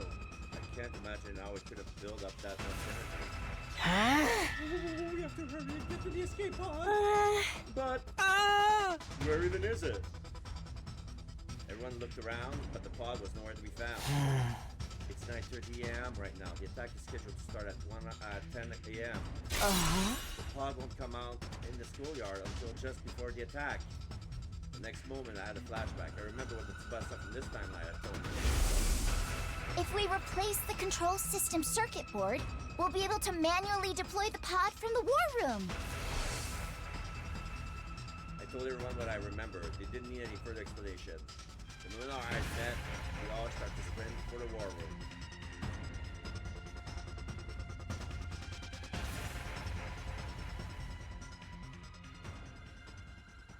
I see, so that's how it works. I get what happened now. Tsubasa was furiously navigating the computer system in the war room. Why? What happened? The final attack. Since everyone in this timeline got wiped out, people from the artificial satellite came here. And they brought a spare baby they've been secretly keeping on the satellite with them. A clone of Shion. Wow. They put him in the machine in the defense room as a replacement for the baby who passed in this timeline. Huh? You mean there's another baby in the defense room right now as we speak? Not exactly. This one was still developing, so his body wasn't quite stable yet. Because of that, right after he finished powering the missiles, He passed away. Tsubasa nodded silently. So they had a clone of me. Well, I did have my suspicions.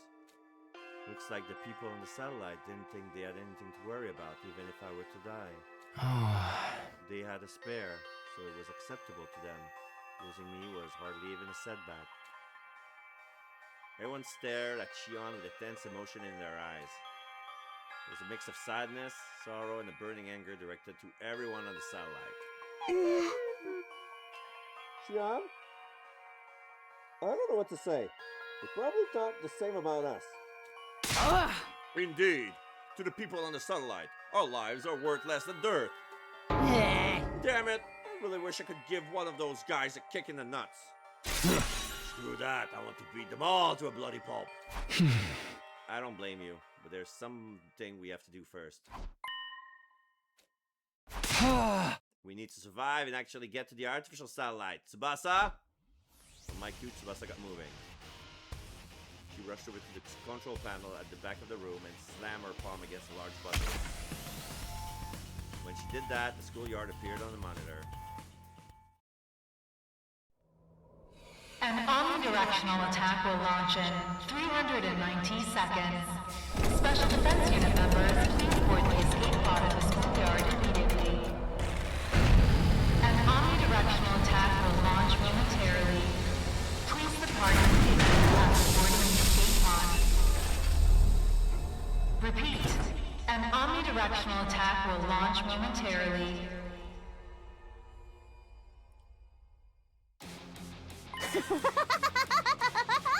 It's really happening! Escape pod. I'm so overwhelmed I could cry. Is it too early for that? Oh. Celebrate once, we get inside of it. Okay, everybody, let's go.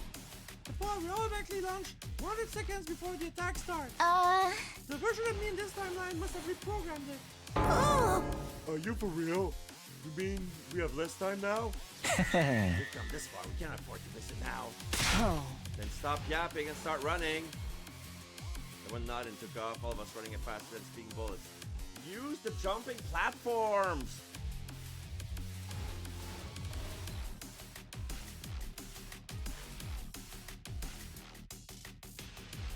We thundered down the halls and stumbled down flights of stairs. Finally, we made it to the first floor. We turned the corner and arrived at the entrance hall. Just then, I heard a sound behind me. I turned around to see someone on the ground. That's Hiroko, right? Hiroko! Scrambled over to her and propped her up. Hey, are you okay, Hiroko? Stay with me! Oh my god, she's got some scars around her eyes. Like radiation scars.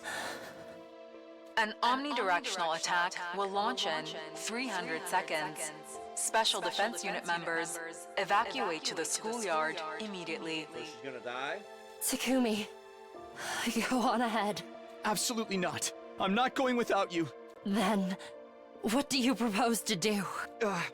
I'll carry you to the pod. You can't. You heard the announcement. The pod launches 100 seconds before the attack. You won't make it if you're carrying me. Oh, but,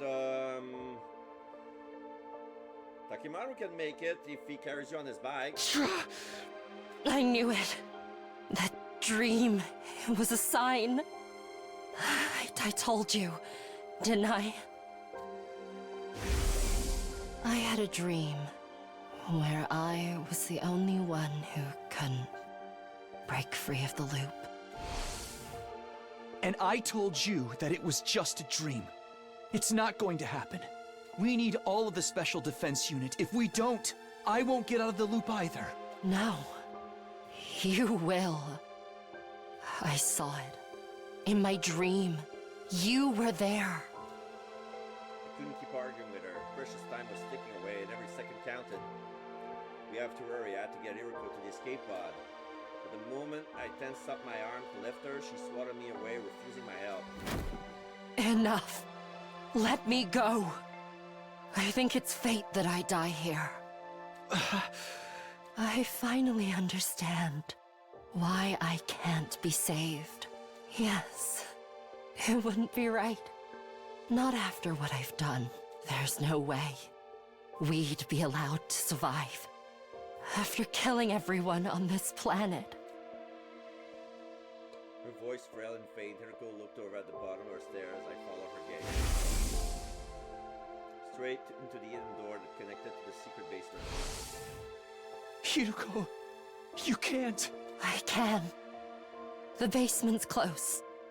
I can crawl if I have to. So she's gonna blow up the school before the launch? I'll go there. I'll enter the Livor Mortis codes. After the pod launches, of course. Right before the attack. If I do that, I can stop the missiles from launching. The whole school will be blown to pieces.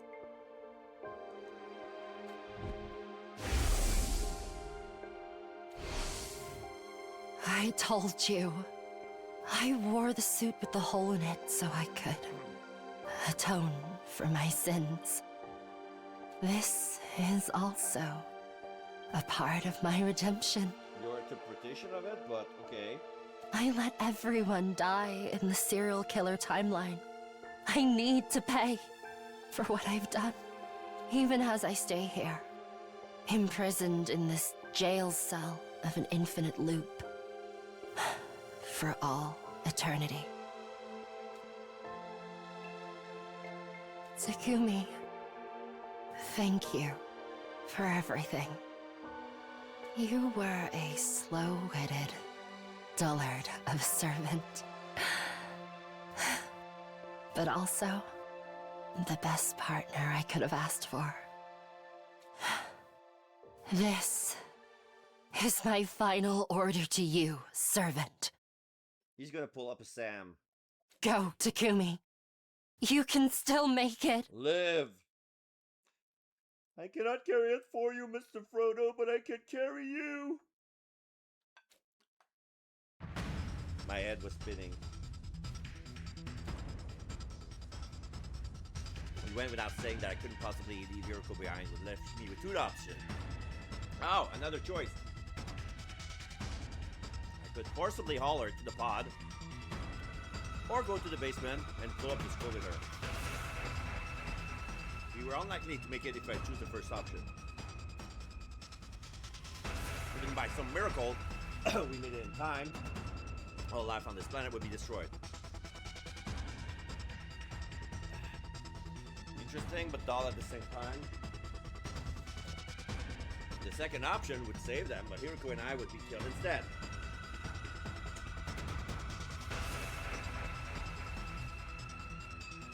An omnidirectional attack will launch in 200 seconds.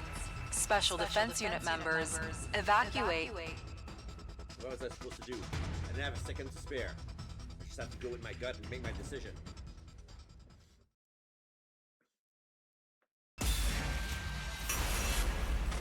Decide your destiny!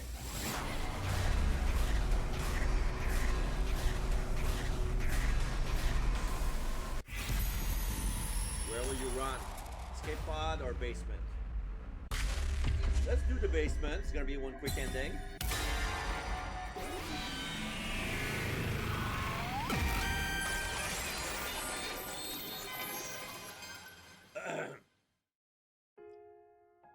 Yeah, you're absolutely right. We could save ourselves, but what's the point of a future where all of the other life here has to die? Even if I'm the only one, I don't want to sacrifice all those lives for ours. So, I'm going with you, Hiriko. Hiriko let out an exasperated sigh. You really are stupid beyond all salvation. Let me guess. You're not going to take no for an answer. You know it. All right. If you're not going to back down, you can come with me. Hiriko. Now stop wasting time. And hurry. I lent Hiriko my shoulder to get her upright, supporting her weight as we headed for the stairs. And then...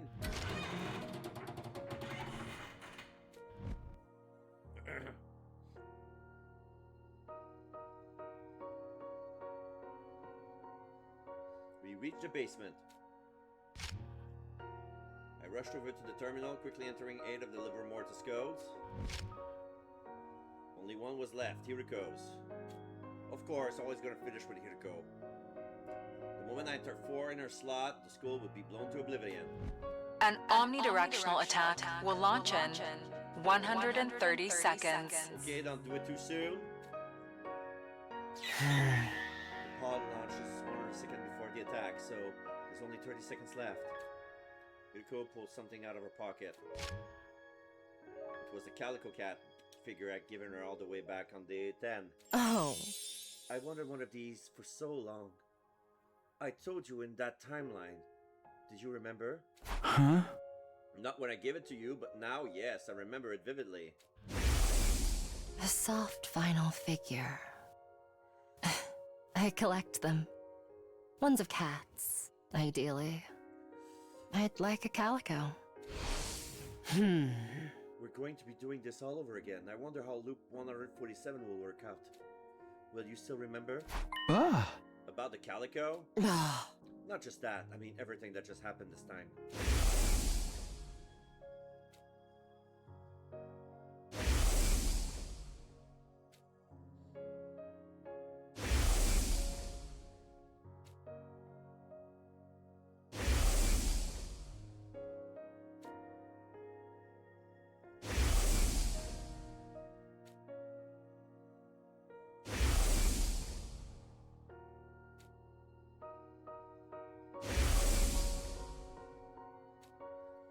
So we have all the encounters with the visitors and all the good moments that the group had. The pool, the festival, the fireworks, the alone time with Yuriko by the fence, the zombie, seeing the school blown up. Day 98 when Eriko 2, Takumi's 2, when he was affected by the gear. Of course!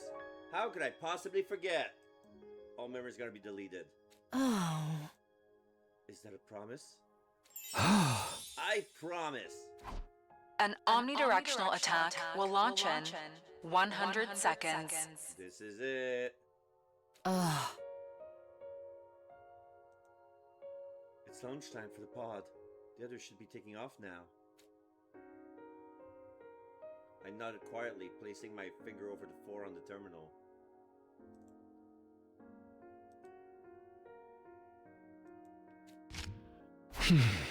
Unlucky number 4. No, I think this one's good luck. Suddenly I felt warm on my right hand. I looked to see Yuriko's holding it tight. Familiar smell at my nose, a sweet, soft scent of lavender. Ready? Ready as I'll ever be. They're gonna press the button together. You sure? Ugh, you're still the same idiot you were when we started this timeline. Yeah. Here I go. 3, 2, 1. The very second I was about to apply pressure with my finger.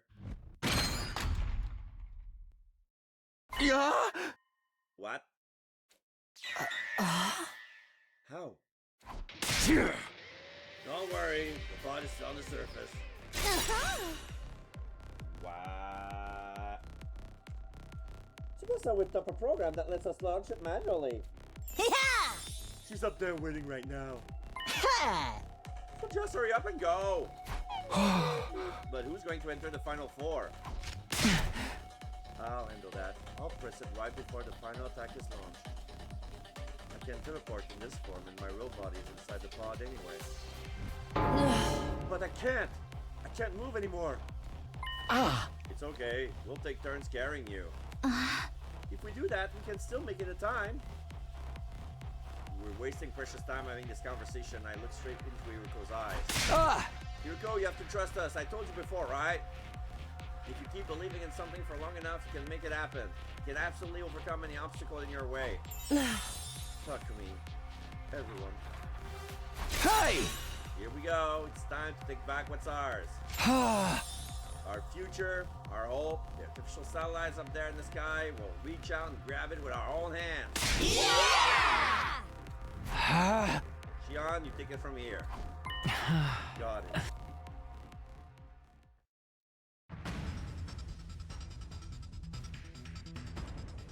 I held Yuriko tight and ran. I flew up the stairs, stumbling into the hallway. I ended up with Takumaru. We passed her from one person to the next as we ran outside. I could see the escape pod in the distance, a small shining dot that looked no bigger than a grain of rice. 30 seconds remaining. Everything will be all right. We're not done yet! We're gonna make it! We shouted encouragement to each other as we continued to run for our lives. each of us took turns carrying Hiriko. Put her on the bike! Eventually, our relay brought her back to me. 15 seconds remaining. The pod was closed now. If we kept up this pace, we could make it. We could make it. Keep going. Get Hiriko to the pod. My feet thundered against the ground as I picked up the pace. I ran for my life, recklessly and single-mindedly sprinted forward. I couldn't breathe, my chest ached, my heart raced so fast I thought it was going to burst. I could hear the fibers of my muscle tearing, pain tore through my brain, making my vision blur. But I couldn't stop, I had to keep pushing on, more. Anything to get there, even 1 second faster. I need to dive into that pod. I promise to build us a future, one where everyone can be happy. I won't let things end any other way. I have to do this! I summoned the last of my strength to keep my legs moving through the numbness. Only 6 seconds left. 5! 4! 3! We have to make it!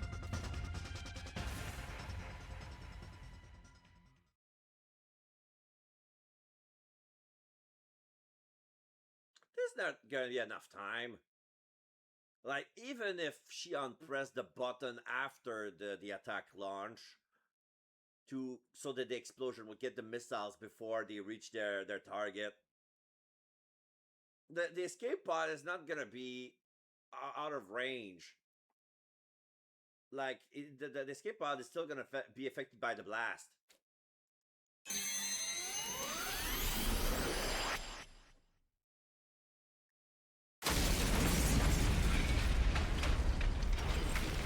Everybody died. Because everybody is stupid.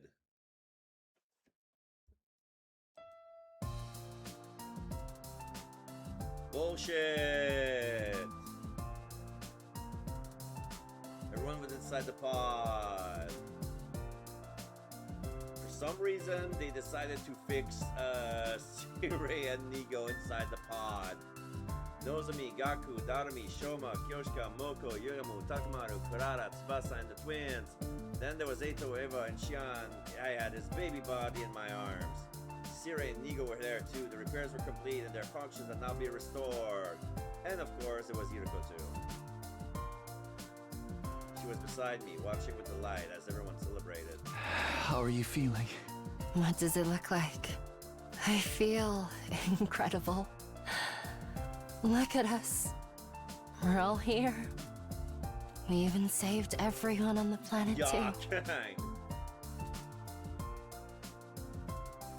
Hiriko looked out of the window towards the shining blue sphere.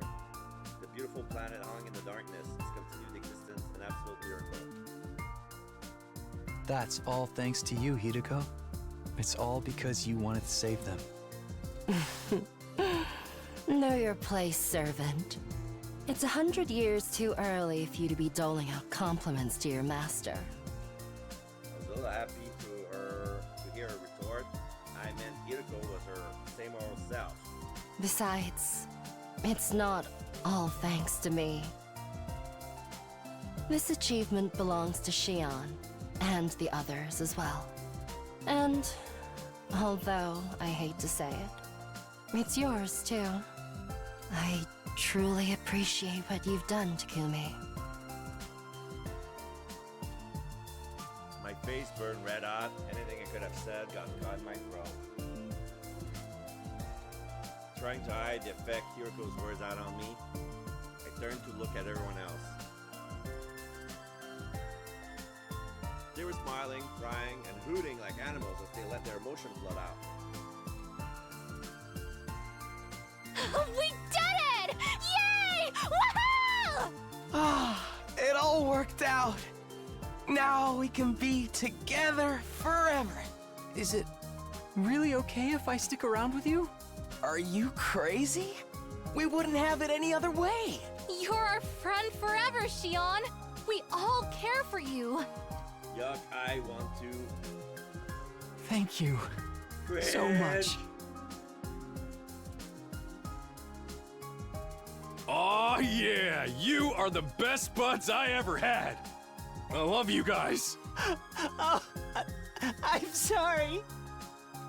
I let my gutter juices out in a zero-gravity environment. Don't call them gutter juices, man. They look like shining diamonds to me. Oh my god, so corny. Takamaru!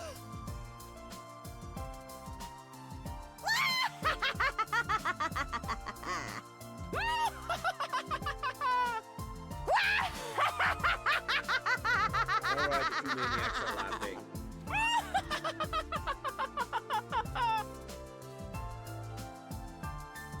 Wow, Tsubasa, you're a freaking genius! Thanks. Now, give me some space, please. No, I want to hug you. Sit tight, Tsubasa. I'll send him flying with a slippery Moko German suplex. In 0G. Tsubasa, baby, nobody does it like you do! Ah, just leave me alone. Kako! Ema! Wait, what did you just call me? Oh yeah, brother dearest. Hey, you did it That's too. I'm out. Bye-bye. End the suffering. Bring back Colt. Well, why not? Let's just be Kako and Ema from now on. Sounds good to me, Ema.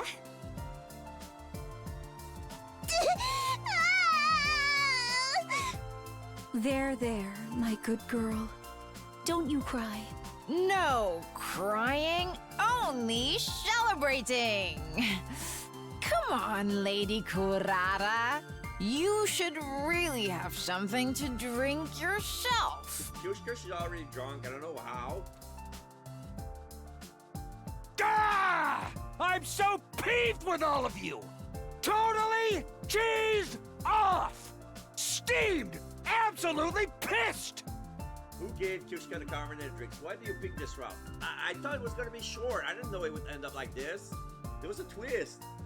Now, sir, calm down.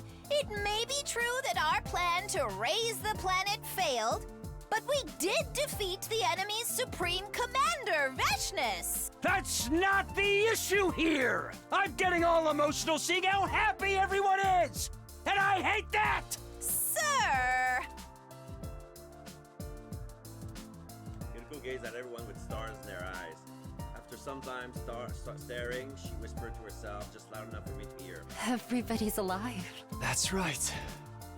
Safe and sound. It's way past 10 a.m. We're all still here. Oh! Yeah, Which means... we're out of the loop. Free from the time loop! Yes! Our overjoyed cries echoed through the escape pods. Everyone was staring at us with vacant expression blinking. Takumi, Hiroko, that's great. Yeah, congratulations, you two. Huh? You understand what they're talking about? Yes, everything's wrapped up nicely. Maybe it would be more accurate to say it's been unwrapped and smoothed out flat again.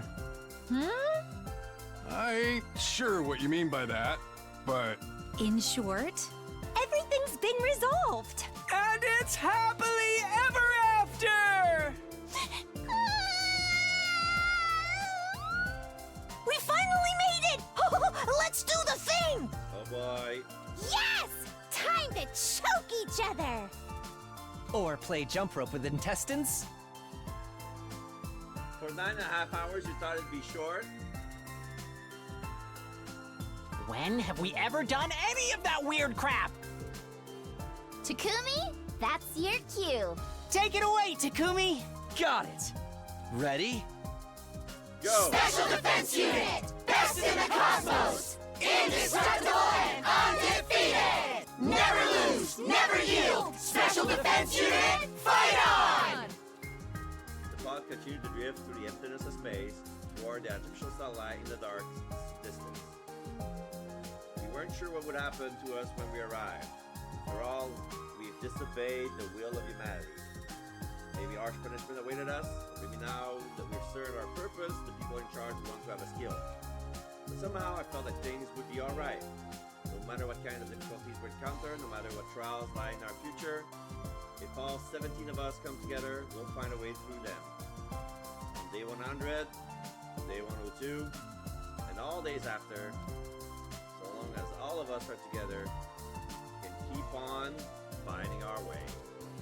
We all make an endlessly continuing path, leading us to an eternity where we can all be happy.